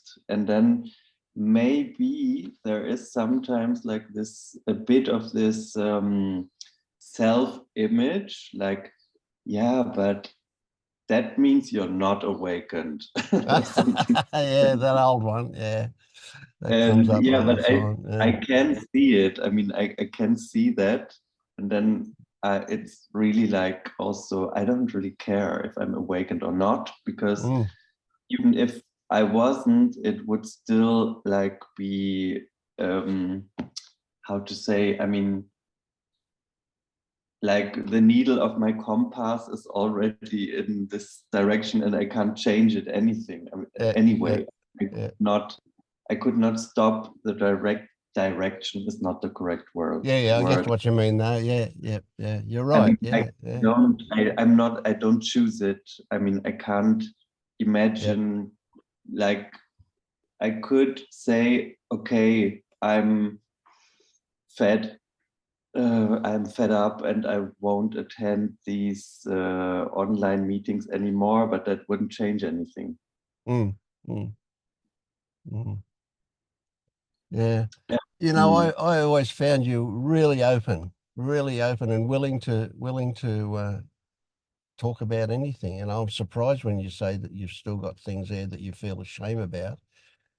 But what I want to say is the only reason that for feeling ashamed of anything is to change the way you feel about yourself. It's, you know, it's just another way of, it's shame is it's a protective layer. Now, I just mentioned to you, I'm always happy if you wanted to, if it's because these videos go live, I can always pause the video if you wanted to talk about something that you didn't want to be live. Right? But I'm not saying you don't have to, but there's that available if you want. Yeah, I'm just noticing maybe it's not so much shame, it's just like, avoidance. It's just like, well, there's some reason why you're avoiding it. There's something, some idea you've got about yourself that leads to that. Yeah. And then, I also noticed I'm still not so good in seeing my needs, because sometimes I go to work and maybe like in the last 2 weeks, it was like, I don't want to function socially and at work, and I just would like to pull the blanket over my head and disappear, but not be the teacher in front of the class. And then somehow it's like, okay, I'm going to go there anyway, and then I don't eat anything and I work 8 hours, and of course during my work I get into a very bad mood because I didn't eat anything and I don't have energy on top of not Mm. having energy anyway, you know? So, but I forget that. And then it's just like, I forget my body, and oftentimes it's like, then I start to think like, oh my God, what's going on? And why am I in a bad mood? And it can be resolved very easily just seeing my, my needs, but I don't. And you don't even have a lolly in your pocket for the low blood sugar? No. And the interesting thing that I observed as well is I had like friends visiting, or also I don't I tried, I traveled sometimes with a friend of mine, with some friends of mine, and I find it very exhausting because I noticed that my friends have a lot of needs. And for example, when I go on a trip with them and then it's too hot, but we still have to walk half an hour to get to the next bus stop, or there is no restaurant, but my friend is hungry now. And then I feel like now I'm responsible to care for his need, and I'm not actually doing this with myself, you know? I mean, if I was hungry, I could like go on walking for 5 hours and don't care about it, you know? Yeah, but So they can't. Yeah.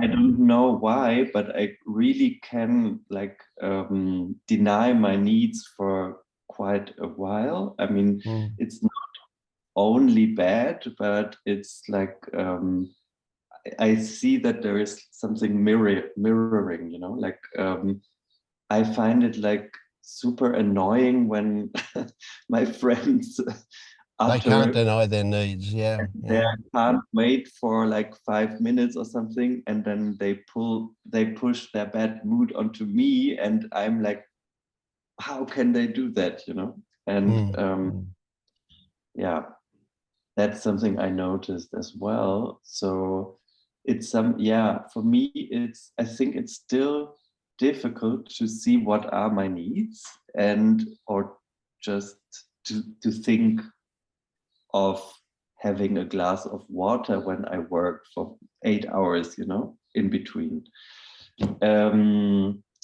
But then I guess,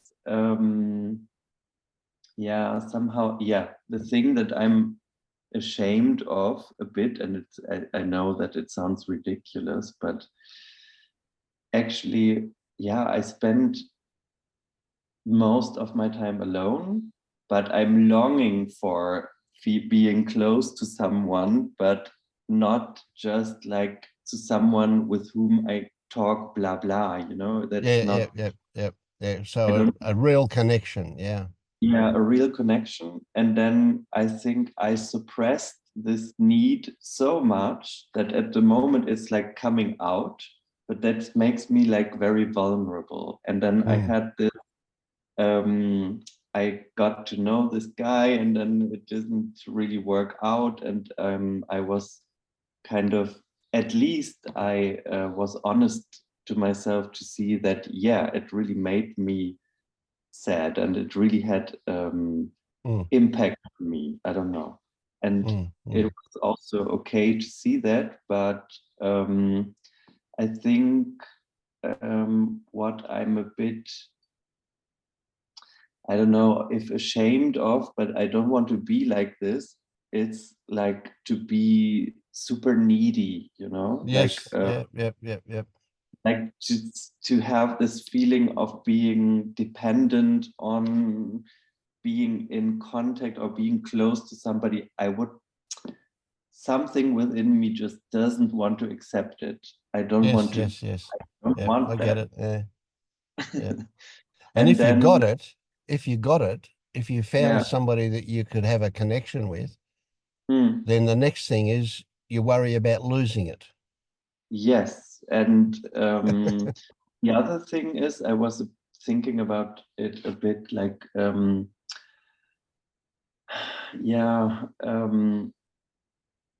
maybe, yeah, when I quit drinking, I managed to do so because I read a very good book by a German author who wrote about quitting to drink. And it's in Germany, it's like a bestseller, but it's a really good book as well. And yeah, I don't really know, maybe it plays a role for me as well, that it was written by a gay man who also puts this in contact to this subject of feeling lonely as a gay person in a big city, and then like all the trauma things that you had maybe in your youth, and how does this connect with addictions and stuff like that. And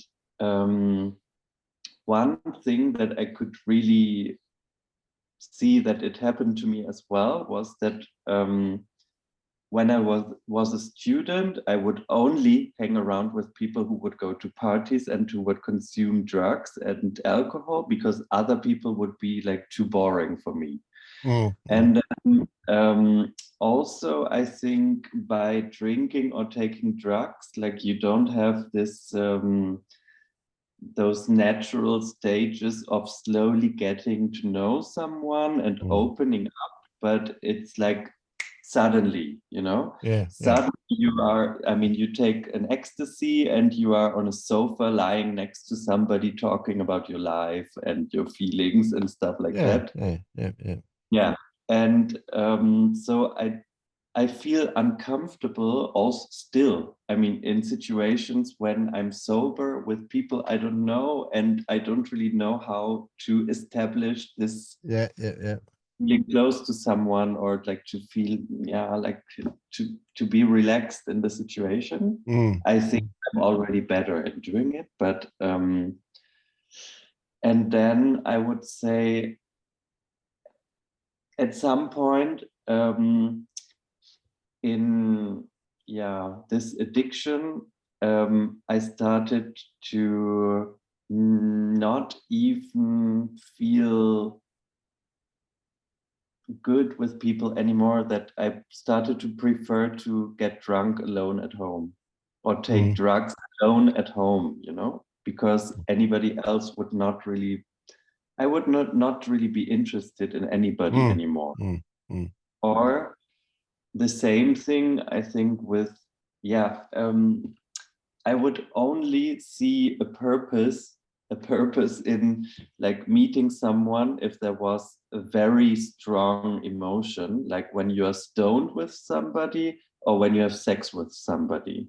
So I guess there's something in me like still longing for this intensity, and I can have it when there's someone who's like, with whom I can talk about, in German we say God and the world, like about everything. But if this is not given, I will feel like this is pointless. Why should, you know? But I noticed that this also means like to functionalize people, because if I always think like, okay, what's the point in meeting those guys? What's the point in talking to you? Then you are always searching for someone to get out of this person. And that's, I think, something that I could see into, and I don't like it. I don't like kind of, it's kind of I wouldn't say materialist, but it's like, I get it though. It's an an end result. You, and if I can't, then it's not interesting for me to interact with you. So actually, in some hours there will be like summer party outside, and it's some people I got to know here,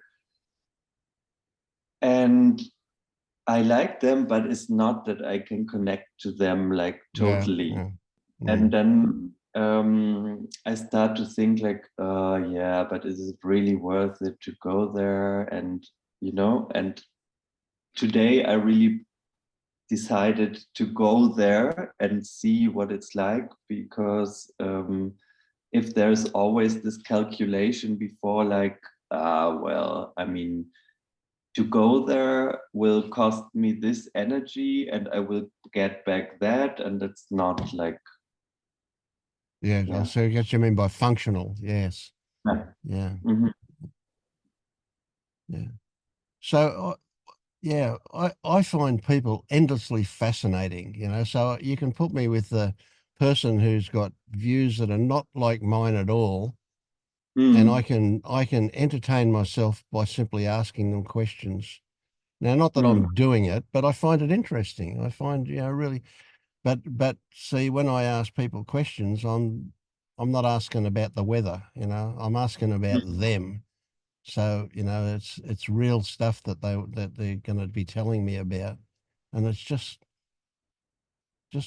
there's a connection, you know, with anybody. It doesn't have to be. They don't have to think like me. Yeah. Yeah, I mean, I studied a bit of anthropology, and like anthropological field studies work quite similarly. Like, you don't, yeah, you just ask questions, you don't judge, you don't say what you think, you're just interested in exploring a certain subject. Yeah. Well, I mean, you know, that's when I get it difficult. If they start asking me about me, that gets quite hard then. You can't mention some words because there's so many misconceptions about what them is. You know, you don't ever tell anybody you're awake. That's just asking for complications. No, that's not, in any way, that's nothing I would like to talk about. No, that's right. Yeah, but if they ask me about me, my first question is, well, what do you want to know for? Why are you asking me? Yeah, just turn it back on them. But yeah, and there is connection there, but it doesn't mean a long-term relationship or even any relationship necessarily. It's just a connection in the moment that can happen. But yeah. So you're in a really interesting place. You know, you're in a kind of a canyon. You're halfway between two cliffs, kind of thing. Yeah.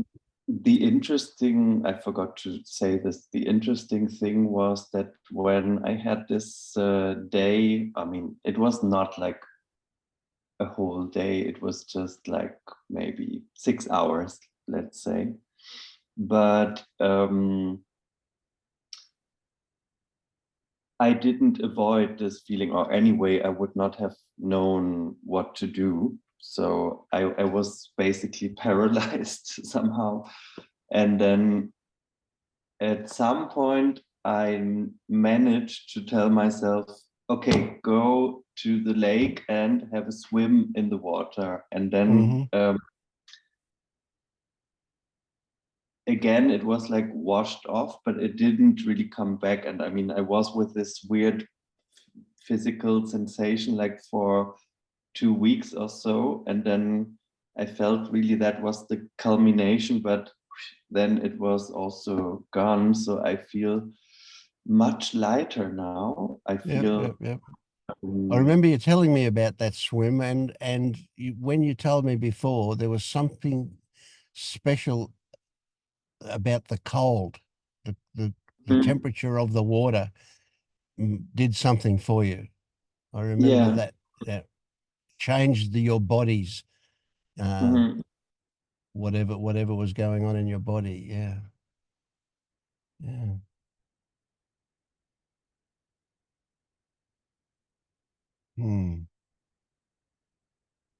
Yeah, I think it's like this feeling that, yeah, something here is searching for closeness or for a connection. And which feels a bit like, it feels like, I think it's because I suppressed it for so much time. So it feels really like kind of not, I don't want to say obsessive, but like But like yeah, really big. Yeah, I get it. Yeah, a yeah, push and pull. And then yeah. I have to see like, yeah, okay, but then the reality is that I am searching for something, you know. Yeah. Is something inside me which is telling me that being not alone is better than being alone, and that's actually not what I believe, but Yeah, yeah, I get that it's too. like, Yeah, and if you were with somebody, you would be but going, it'll be good to be alone again. yeah, So yeah, both things. Now this is an important one. Both things can exist. We can yeah, we can love and hate at the same time. That's a classic example. actually, But we can like, feel we want to be with somebody, we want to connect at the same time as we can appreciate the value of being alone, of solitude. Yeah. yeah, actually, this episode that I had with getting to know someone, and there was like really this longing, but maybe it was not really the person with whom it would have worked, but Yeah, yeah, I don't know. But then after yeah. I was, yeah, since I'm not in contact anymore, I'm like, Yes, yeah, yeah, relieved. Yeah, yeah, I feel yeah, like relieved that I don't have to right. So one thing man, that comes to mind is it's important that you don't get lost in a story yeah. that something different to what is going on will fix Mm. anything.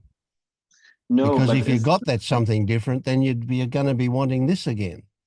You know, yeah, so no, because it's they just both like have a place. Yeah, I just I'm just seeing clearly now that it's beyond my control. I mean, absolutely. then Yeah, it will just, I don't know, continue to happen like that, that yeah, I will feel attracted, and then like there's a yeah, yeah, rejection, be not, yeah, I don't know, but yeah. So we can imagine that the right person for you would be mm, somebody that you can connect with and have a beautiful intimacy, but mm, also that person will allow you solitude when it's yeah, required. Yeah. So that both things can be there.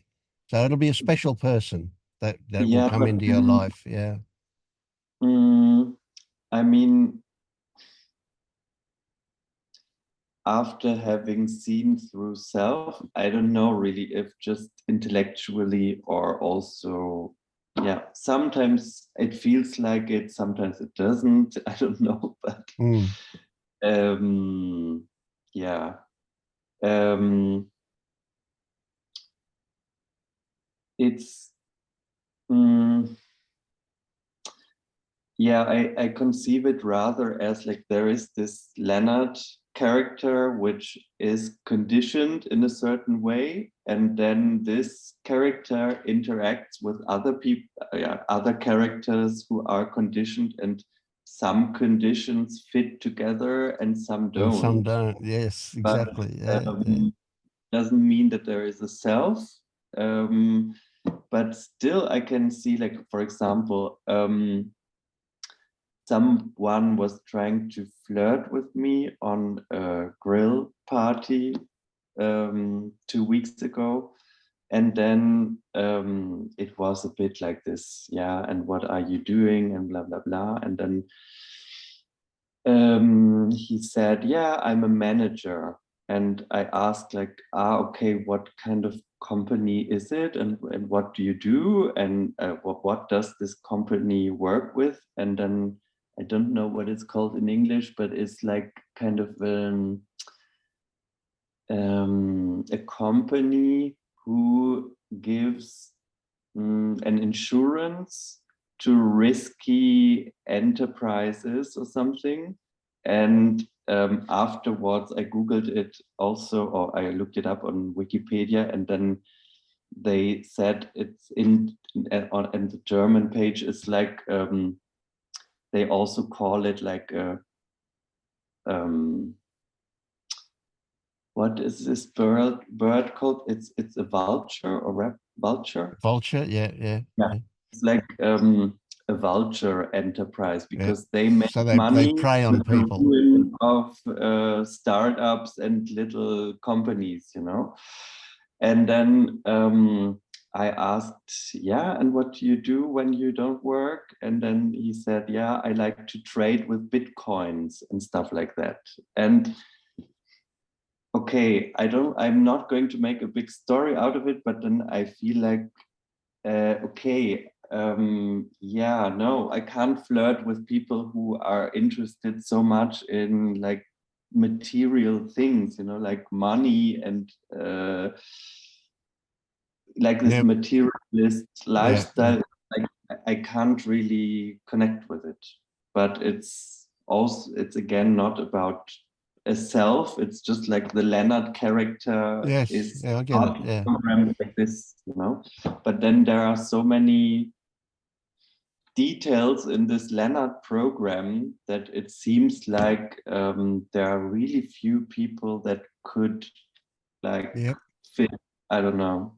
And maybe that makes me a bit frightened sometimes because I feel like I would like to connect, but it's not so likely. I mean, not on a really on this level of being really of feeling really close to someone. Yeah. So what if you never meet anybody? What if can you live like this for the rest of your life? I would like to, but I think I can't. I mean, I think this is still like the point that I don't want to imagine that. Or it's difficult for me to accept. It would be difficult. Okay. Yeah. We're certainly not predicting anything. That's just a fantasy to play with. That's all. Yeah. But I mean, if I have, I already detected this self-image of being the enlightened aesthetic person who can live alone in a cave or something like this. Yeah. But no, I'm not. There is still some part of this Leonard, like having this hope to meet someone. Yeah, and sure. Yeah. I mean, intellectually, I think this is total bullshit, but it's not necessary anyway. But you're not going to deny. That's right. You're not in control, and you're not going to deny a feeling that's there, are you? Yeah, and I think I was suppressing it for quite a long time, and that like led me into the total opposite direction because now I feel really like I want. Yeah. And I don't like this feeling because it's like it feels like yeah. So the way through that, that whatever it is, the way out of it, the way through it, the way I prefer through it. The way through it is not to deny the feeling; it's to examine the feeling when it turns up. Yeah, but without any conclusion. See, we can't have a conclusion. Because nothing's finished. We have no idea. So certainly it might be realistic to say that your interest in other people now means that there are probably not that many people who are going to fit into what you're looking for. But the amazing thing is that there will be people, and that at first glance you won't recognize that in them. It'll only be when you get to know them that you'll realize that that's there. But boy, you'll talk to 100 people before you'll come across one that might fit that criteria for you. And I basically don't talk to many people. Yeah. But that doesn't matter, you know. There's this thing that we label serendipity, you know, where you just don't know. You've got no idea. You might walk out of your door tomorrow and accidentally bump into somebody who turns out to be. You never Yeah, know. You never know. Yeah. I asked you before, like how it is in English, this "thy will be done," and then I Mhm. thought, yeah, it's for me, it's still a bit like "thy will be done," but I want a chocolate cake, you know? Yeah, yeah, exactly. Yeah. And that's okay, you know, like, okay, I want a chocolate cake, so that might or might not happen. And if Mm, it does happen, well, I won't give God the credit for it, but mm, it'll be good, you know. It'll be good if it No, happens. Yeah. you know, I don't believe in God. It was just like this feeling Yeah, yeah, of yeah, yeah. That's saying, yeah, whatever life or happen, whatever. Yeah. whatever happens is going to happen. But it would be nice if, you know, Yes. like Yeah. that's not, but it's not the same as like just saying whatever happens, full stop. Yes. Yeah. Yeah. No, well, that's great. I mean, that you know, whatever happens, happens. But I want chocolate cake. That's fine. I mean, that's great. Love it. Yeah. Because you also recognize where it fits in to the whole thing, you know. Mm. It's kind of like a bit of a joke that you tell yourself. Um, and you And never then know, you know, chocolate cake can turn up. it also has to do a bit with yeah, I mean, if I don't eat anything before work, it's pretty clear to me that I denied a need. But what about other needs that are maybe like more similar to the chocolate cake? You know, is it a need or is it, yeah, I Hmm. don't know. Then where's like the border between needs and expectations, you know? It's a bit difficult to tell somehow. Mm. Well, yeah, it's a very interesting one, isn't it? We usually confuse need with want. Mm, It's very hard to pick the yeah. And when we look at them, they're both a bit esoteric. You know, they don't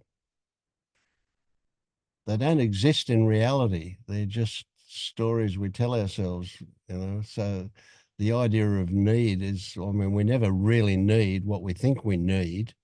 We're not going to die if we don't get, in most cases, we're not going to die if we don't get them. You know? But mm, yeah, but they're interesting concepts to play with, to look at and see, you know. So to say I want, the trick is to not judge that, to not judge it and say, oh, because I want it. Like Gitty was saying earlier, you know, it doesn't make me a selfish person because I want chocolate mm, cake. And I can want chocolate cake and not have it. mhm, I don't have any here. If I had some here, maybe I would eat it. But because I haven't got any, but I'm not going to go out and get it just because I mm. want it. And I'm not denying myself. I just recognize that that want is a story that exists in its own right. And it's got Mm. nothing to do with a piece of chocolate cake. It's got nothing to do with my stomach or my mouth. It's something else altogether. So it's okay Yeah, to want, and it's then okay to not have it. And that doesn't yeah, mean you're denying yourself, although it could be that you are, but it doesn't mean that you absolutely are. but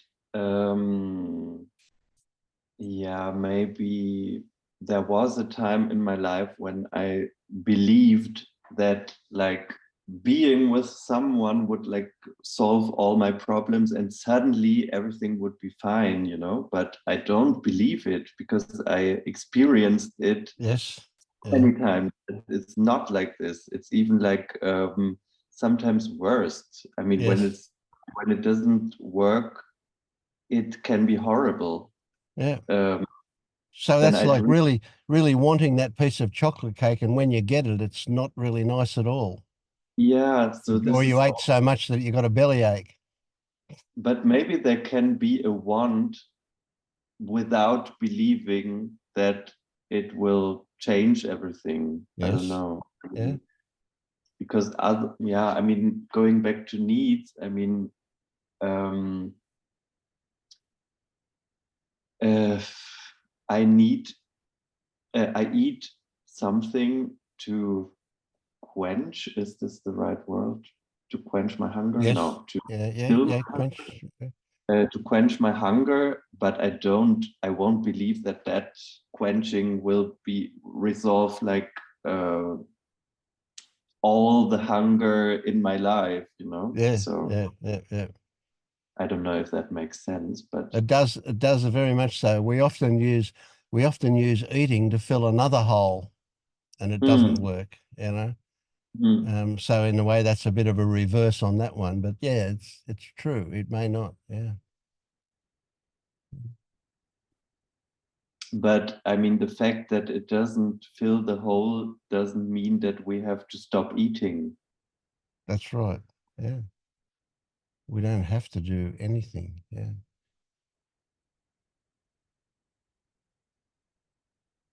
Yeah. It's very complex, isn't it? What goes on, Mm. all these stories and counter stories, and yeah. But overall, I get a feeling that you're in a pretty good place. You're seeing what's going on, and that's pretty good. Yeah, it's like impossible not to see it. Yes, yeah.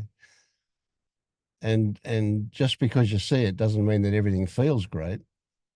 It's No, but I still have like this, let's say, trust that observing is the only thing that I have to do. I mean, to do. I yeah, don't. I know what you mean. Yeah. Yeah, that's the bottom line is what else can you do but watch? Hmm. Yeah. As soon as you recognize that control is an illusion and choice and decisions and all of that are just ancillary to what really happens. But I would say that, yeah, until a certain moment in my life, I didn't watch, I didn't see. Yes, And now it feels like I can't stop watching. Maybe this is just also a bit exhausting sometimes. can be. Yeah, if you find it exhausting, that opens up something else. That suggests that you're working at watching. So Mm, that's where exhaustion will come from, the effort mm, involved in it. mm, And there's a reality that that effort is associated with having opinions and judgments about what you're seeing. mm, If you're just seeing and not even describing what you're seeing to yourself, there's no effort in it. You're not going to get exhausted. mm. So it's having thoughts about what you see is where that effort comes in, where that exhaustion comes from. Yeah, well, not really, but sometimes, but this is also just a thought. Sometimes it feels like I want to be deluded again and believe in the same illusion Yes. before. Yeah. Yeah. How often do people say, I don't want to wake up anymore. I want to go back to the way I was. Yeah. Yeah. Yeah. Well, that doesn't work, you know. you can't you can't go back. Yeah. Yeah. It's interesting, isn't it? Yeah. No, not really. I mean, it's just some silly thought that pops up sometimes. Well, it can be related to something fairly tangible, you know. It's like people who do work at this stuff can get totally exhausted by it, you know. Yeah, maybe It's that's yeah, maybe I am working on it and not really. mm, Uh, just keep it as a question mark, an open question, you know, like when you're watching yourself mm, now, because we've spoken of it, you will mhm, also recognize when it is that you are working at it. mm, And of course, working at it is definitely going in the wrong direction, if we Mm. can use that. Yeah. Mm. Yeah.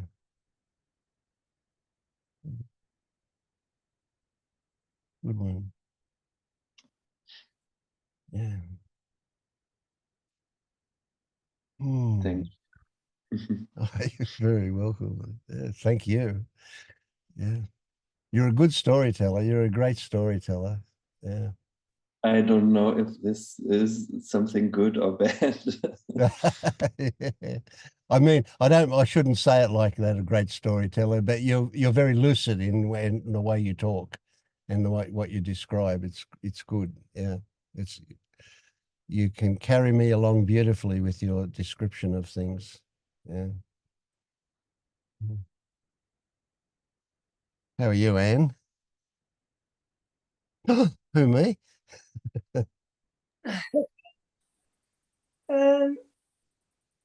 Shit, basically. Good. Shit. I Oh, there you go. Mm. just had the watershed last night, and find it difficult to talk without crying. It's a lot. It's a lot.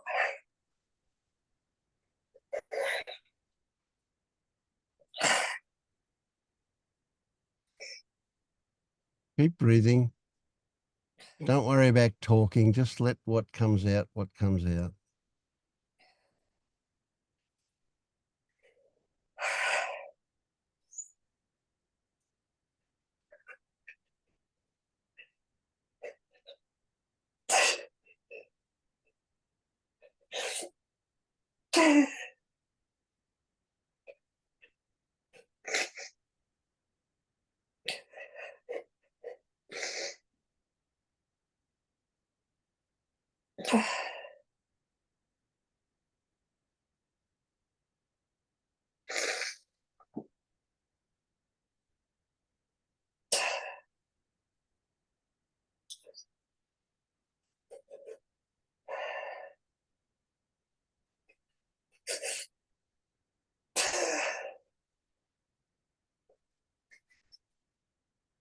Would you say you've got stuff bottled up in there?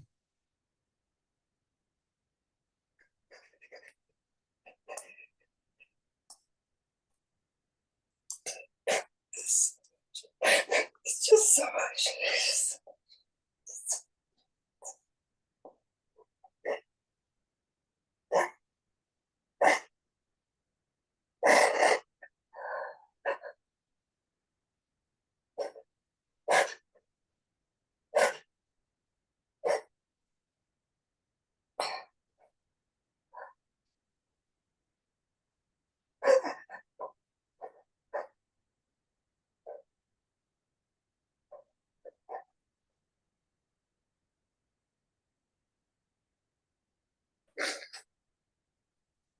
Oh.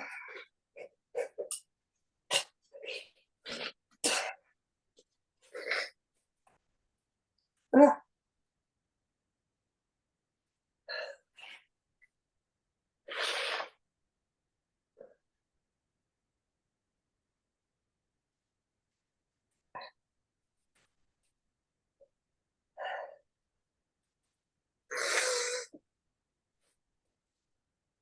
Oh dear.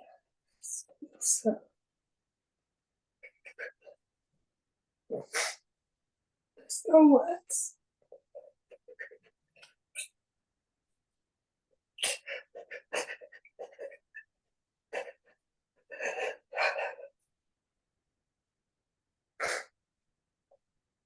God, it's making my head really hurt.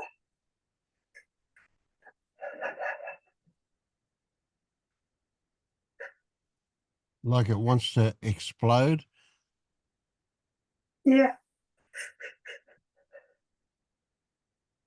There's pressure in there. Mm. What part of your head is it in? Behind your forehead? On Yeah. your temples, yeah? In the temples, yeah. Oh.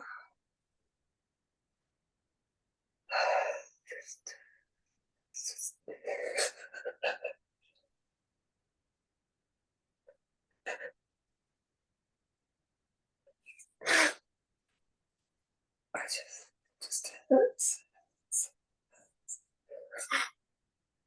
Just so much pain.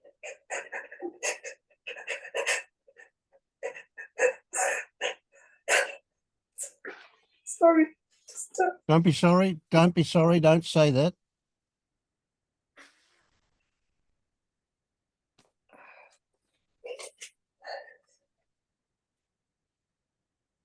Why would I be sorry about something that's welcome?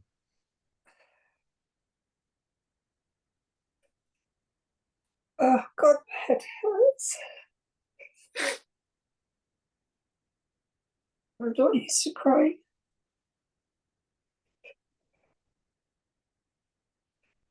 Oh.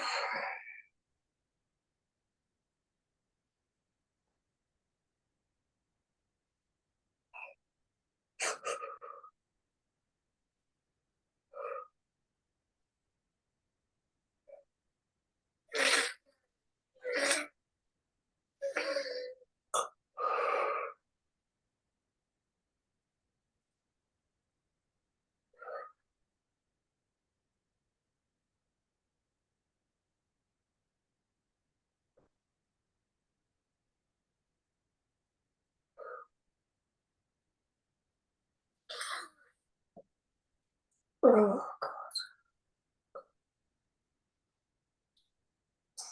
it really hurts.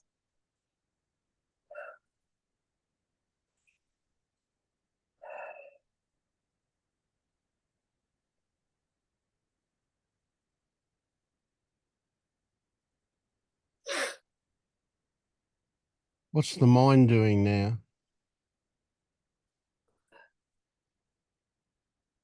I don't really know. Just like, Okay. just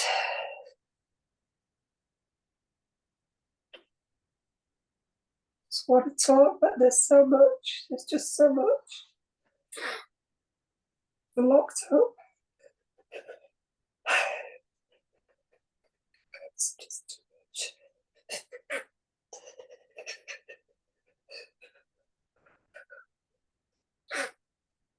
It's just too much.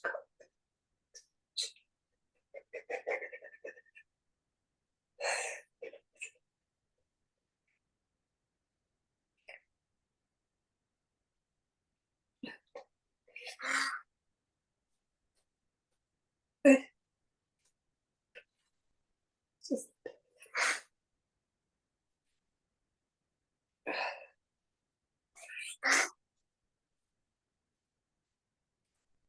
it's just been so scary. So scary. When it comes up, it's so bad.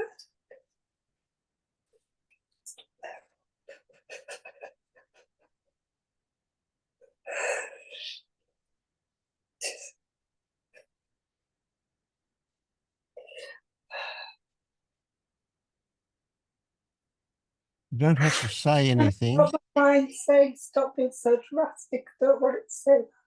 Just, oh. I'm not usually this dramatic. Mm-hmm. I don't feel bad afterwards. I do.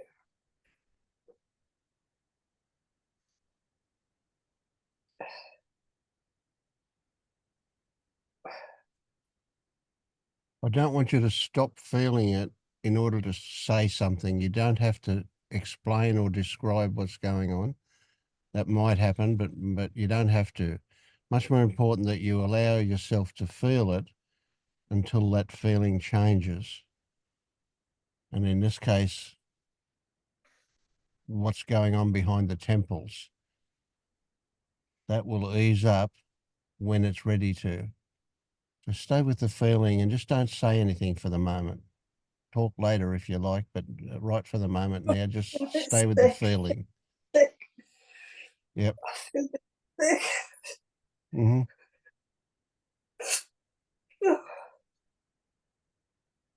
Just sick. It's like sick. Oh.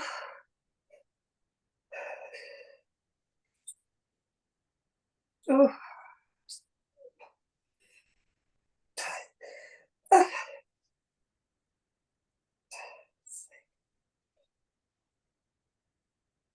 Oh. Bit of reflux too? No, just No. sick. Sick, Mm. just all my life, just sick. Just sick. Just sick. It's too much. It's just too much.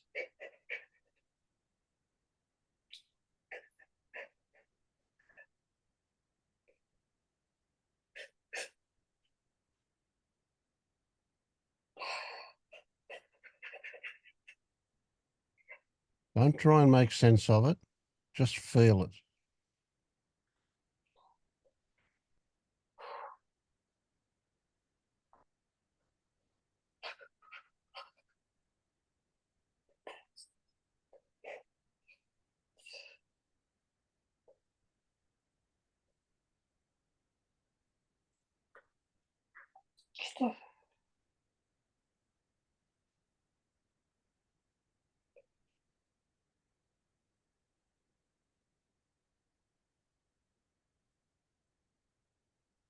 I want to talk back. Mm. What?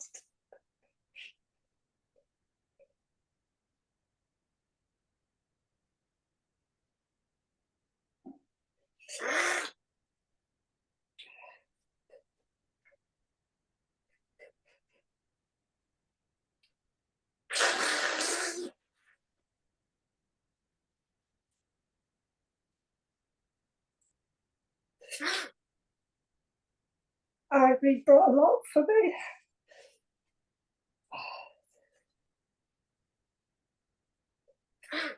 The situations.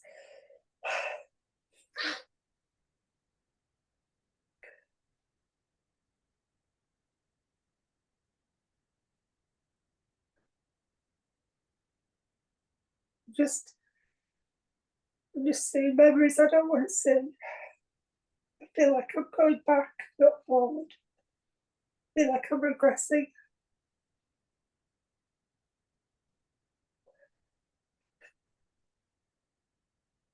I feel like in a really dark place. It scares me. Like I don't want to be here. Mm. It's not backwards. It's definitely forwards.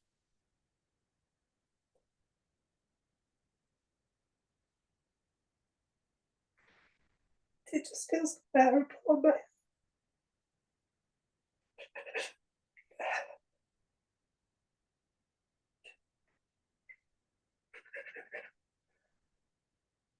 Is there a certain familiarity about the feeling? Yeah. It's always been No. there. It's always been there. Always. That's what I'm seeing. It's always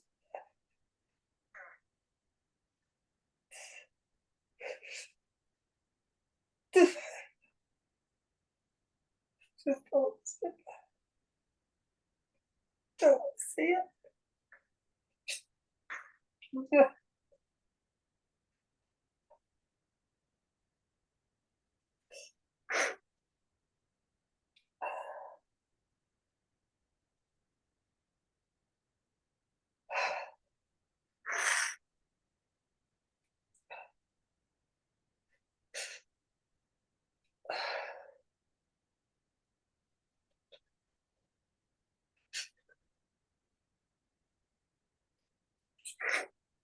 I don't know what to say.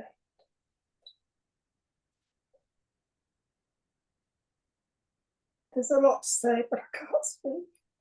Mm-hmm. I don't know where to start. I don't know where to start. It's so much. feel like I need to be years and years and years of therapy or something. Then when it goes, it's just gone. It's just gone. It's like, what the fuck was that?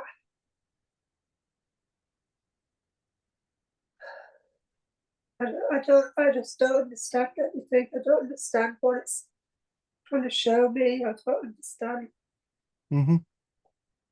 what's going on. I don't understand it. I don't know what to do with it. I don't understand anything. No. And you won't until you do. So you don't need to beat yourself up about what does it mean or what is it trying to show me or anything like that. You just experience it, and the more lids you take off, the more stuff can come up. And that familiar feeling can give you the idea that you've gone back to an old place, but you definitely haven't. You can't go backwards. It's not possible, right? But certainly things can keep on coming up, and they will keep on coming up until we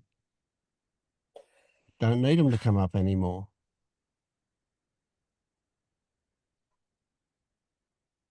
And that's nothing we can do to change that. That'll happen all of its own.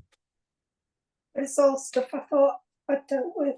It's all stuff, old stuff that I dealt with ages ago. And then other stuff. Not understanding my life, not understanding what went on.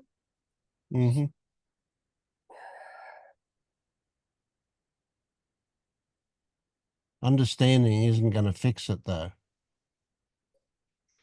Feeling it is the only thing that's going to fix it.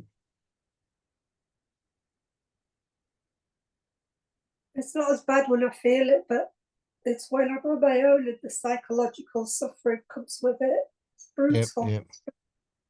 Yeah. That's where the pain comes from in a lot of cases. I mean, of course, there's this physical hurt as well, but that suffering comes from not wanting it to be there.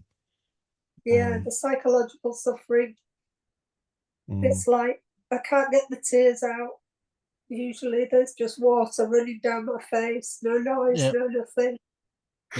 But what's going on in my head is crazy, absolutely crazy. And then some old thoughts of like, how could I get out? Could I end it? Could I end it? Not quite a suicidal. And I have full time. And I know I won't do anything, but it just feels brutal. Like something killed me. And like anything brutal, you just want it to stop. And I used to hide from people, and I'd got over that. I don't want to hide from people again. Sometimes feel like that child again. I don't know if it's right. I don't know. I don't know, Vince. When you say it's going forward, is it really? I don't know. And you won't know. That's just the mind again saying,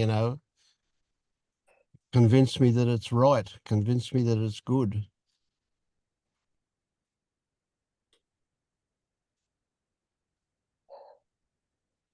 But, if it's happening,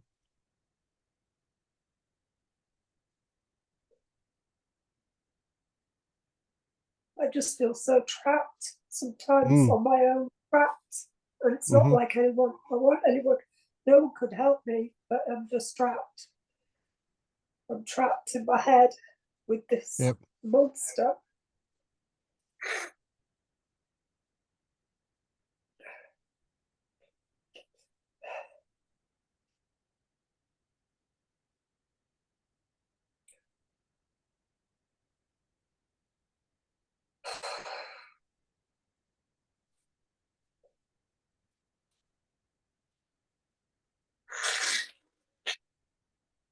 So you can't do what just happened.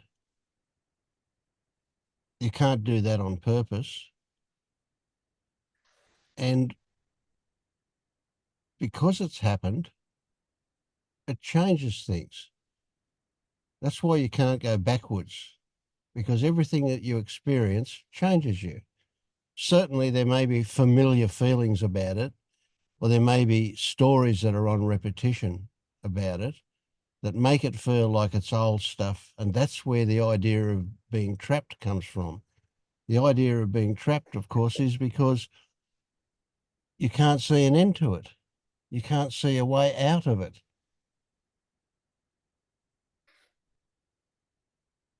But you're not in it, it's in you.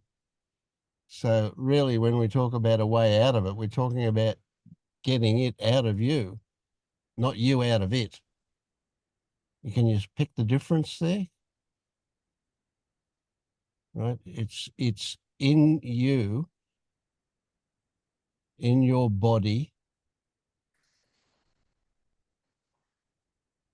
You didn't put it there. It just happened because of circumstances.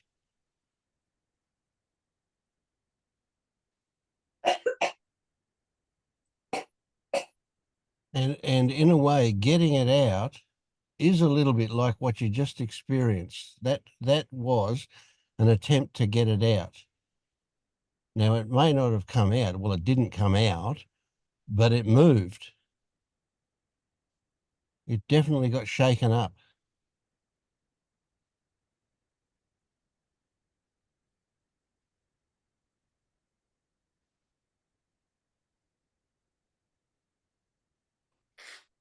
But there are so many things going in my head that I don't understand. Like, I just, like, why have I shut down these memories? And then they Yep, come don't worry back. about that. Yep, that's a mind trap to get down. Right? Treat it like you're in a room and the television's going, but you're not paying attention to it because you're doing other things. But there it is in the background making a noise and stuff is going on, but you're not actually engaged with it. And so it's a bit like that, it's just noise in the background for you. And it's loud enough and intrusive enough for it to affect you, but you're still not really paying attention to it. And so at this stage for you, it's a case of just appreciating that it exists. Nothing more than that. Don't think about an end to it. I feel like the memories have shown me something. Yes. You know, like I remembered parts of leaving my husband when it was getting scary, and how just bits of how bad it felt. I'd forgotten. And it scares me that I'd forgotten that. Mm-hmm. And yet I feel sorry for him, but I can't feel sorry for me, and that's what makes me feel like I'm going backwards, because I always just feel sorry for him, not for me. And then the memories are like, it's denial. It's denial of what I went through, what I've been through. So it feels like that. That's what scares me. It feels like that.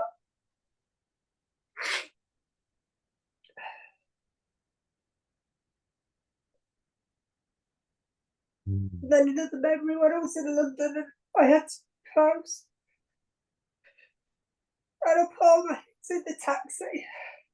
I didn't have much. And the taxi man was really annoyed because he said he wasn't a removal service. And then, like halfway there, he kicked me out. I didn't know what to do. And things like that.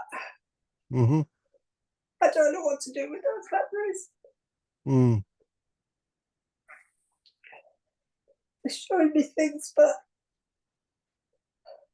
I don't know. They scare me. They scare me how much I've been through that I'm in denial about. It scares me. Mm. I think that's what it is. I don't know. Yep. It may be. Yeah. So you let it mull around and not looking for an answer, just watching what what appears.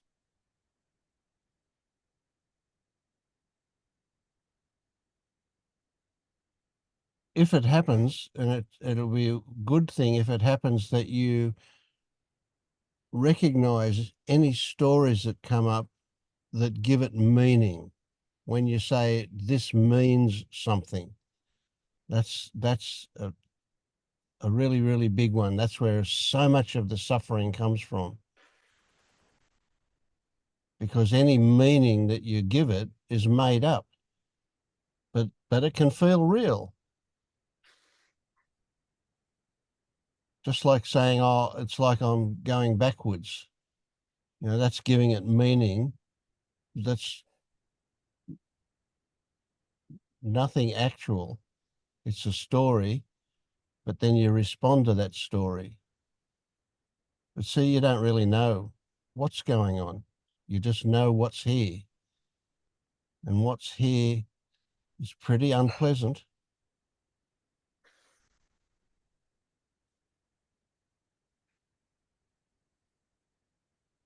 It doesn't mean anything.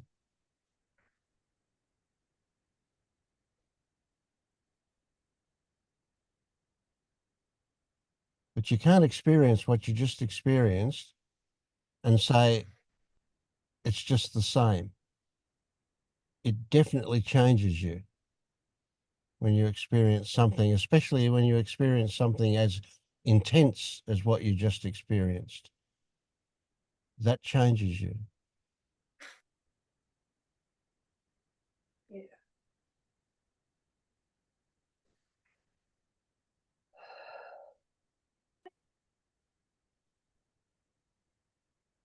It's like it starts with something small and then it weaves itself into this like dark path of memories and things like that. And it started with something tiny and it's like a maze. And it's like, I don't know where it's going to end, that maze. I don't know where it's going to end. And I don't know if I can cope with it. That's what scares me. I do. I know you can cope with it. Because you've coped with some pretty heavy shit, haven't you? And you survived it. Yeah, but I cope by dissociating. Yeah, well, regardless of how you cope with it, what I'm saying is that now you may not cope with it in the same way now, but what I'm saying is that I don't know if I can survive it is a story that's not based in reality because you have survived it. Regardless of how you've survived it. And you've got tools now that you never had before. You know about watching it. Sure, all the tools go out the window when I'm in it. All the tools go out. Yes. I can't remember anything. But that always ends too, doesn't it? That always ends sooner or later. Yeah, it does. Yeah.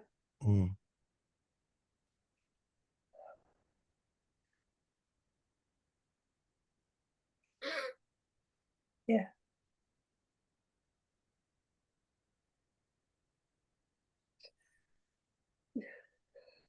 It's funny, isn't it? It's a bit weird to say, I feel good about the pain that you just went through. But I can see that what you just went through just allows things to get closer to the surface.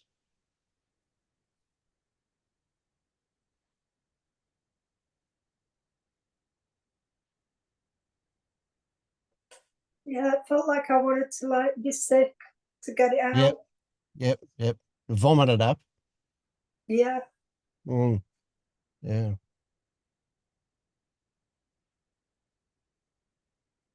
Well, what is that, Vince? What is that? You want to get something out?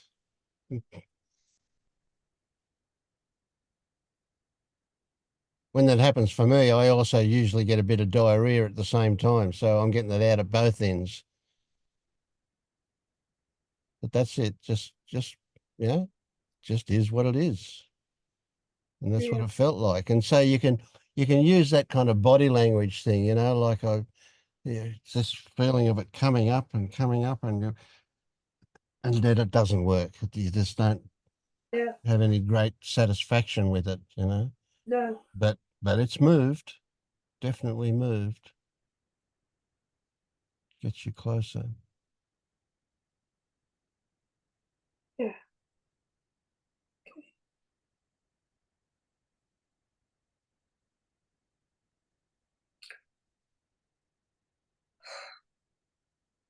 Quite cathartic. Mm-hmm. It feels quite cathartic, I suppose. Yeah. Yeah, well, I'm glad to hear that word. You know, that's like a bit like what it was, wasn't it? A catharsis. Yeah.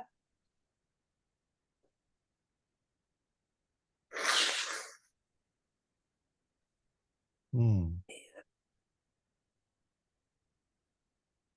Thank you. You're welcome. Hey, sis. How are you? Hi. Hello. Hi. We started nearly 3 hours ago now. So just in case you missed up on the time zone thing, that's all. Yes, no, I'm not mixed up, and I set my alarm. It would be 5:30 here in the morning, Oh, okay, and yeah. I couldn't do it because my night was so wakeful. Yeah, yeah. But I did just misread my watch. I didn't realize, yeah, I misread my watch, and I'm glad to try for next time. Sure, okay, yeah, no worries, And great, yeah. so yeah, no, because I've watched Okay. all of you for a long time, and we'll just you know, do it when it comes right. Yeah. Well, we try and satisfy time zones, but that's always a trick to do as Oh well. yeah, Yeah. yeah. But maybe Um, the one not tomorrow morning, but the next morning, it would be like about 6 hours from now, but the day after tomorrow for me. That might be a better time zone for you as well, if it's yeah, I so think early now. I don't know that I can do it tomorrow because of other commitments, but that's Yeah. one that It's probably not. will work best Yeah, it's the for day me. after tomorrow for On me, not tomorrow. What time Yeah, zone are you in? Monday. I'm in Central Time, US, Texas. Okay. Yeah. But hi Yeah, to all these familiar faces.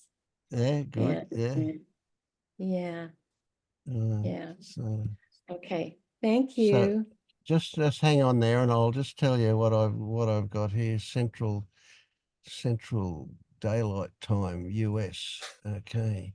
So my 6 a.m. in your Central Time will be 3 p.m. 3 p.m. On your, if it's my Monday, 3 p.m. on my Sunday, I think. it'll be your Sunday. Yeah. That's the one that I think will probably work on a regular basis. Is that the later, better 5 and up? That's what I No, was looking for. oh, okay. That one is the Feta group, um, is tomorrow morning at 5:30 a.m. my time. So that will Yeah. be 2:30 p.m. your time on your Saturday, if I've got that right. No, I think it's my Sunday. If it's your Monday, it's my Sunday, right? Yeah, no, that's not the Feta group. That's Oh, okay. that's another one of these meetings, but the Feta group Okay. is tomorrow morning at 5:30 my time. Right, that's a different link as well. Um, Oh, have I got your email? yes. Yeah. I'm easily confused. My husband had to help me with all of this. Okay, I anything can like the numbers chart. yeah, I can do the time zone thing for you. Let's see. What have you got? What have we got here? I'm glad to be with you anytime. I am particularly interested in, you know, the Right, I've got your email, Siskeel, yep, yes. at sbcglobal.net. Right. I'll email you the link to the FETA group as well. Okay. Because that's on the other link that I send out. Oh, all right. The FETA group isn't on that, right?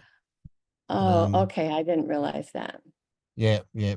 So, but you know, I've lost me now. Where are we? You're definitely through the first couple of FETAs, aren't you? Yeah. Yes. Yep. So yeah, you'll be welcome to come. I'll send you the link. I'll do it when we finished here for tomorrow morning.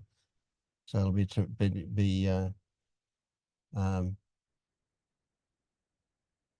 yeah, basically 5.5 hours from now. Then that one will be.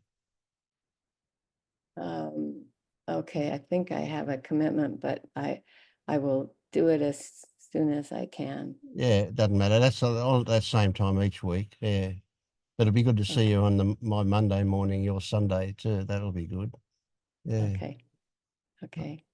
It's Yes, just not. I don't want to keep you. Yeah. Yeah, that's all right. No, I'm going to go to bed in about 3 minutes because I got to get up in 5 hours or 4 hours, 4.5 hours. Yeah. Oh, So it'll be a short night for me. yeah. Yeah. Yeah. Okay. Yeah. Well, good to see you here anyway, though. Yeah. Good to see you. You all look like good friends to me. I've watched you so much. Yeah. Okay. Good stuff. Bye-bye. All right. Night, everybody. Yeah. Thanks, everyone. Thanks, everyone. Night. No, Bye.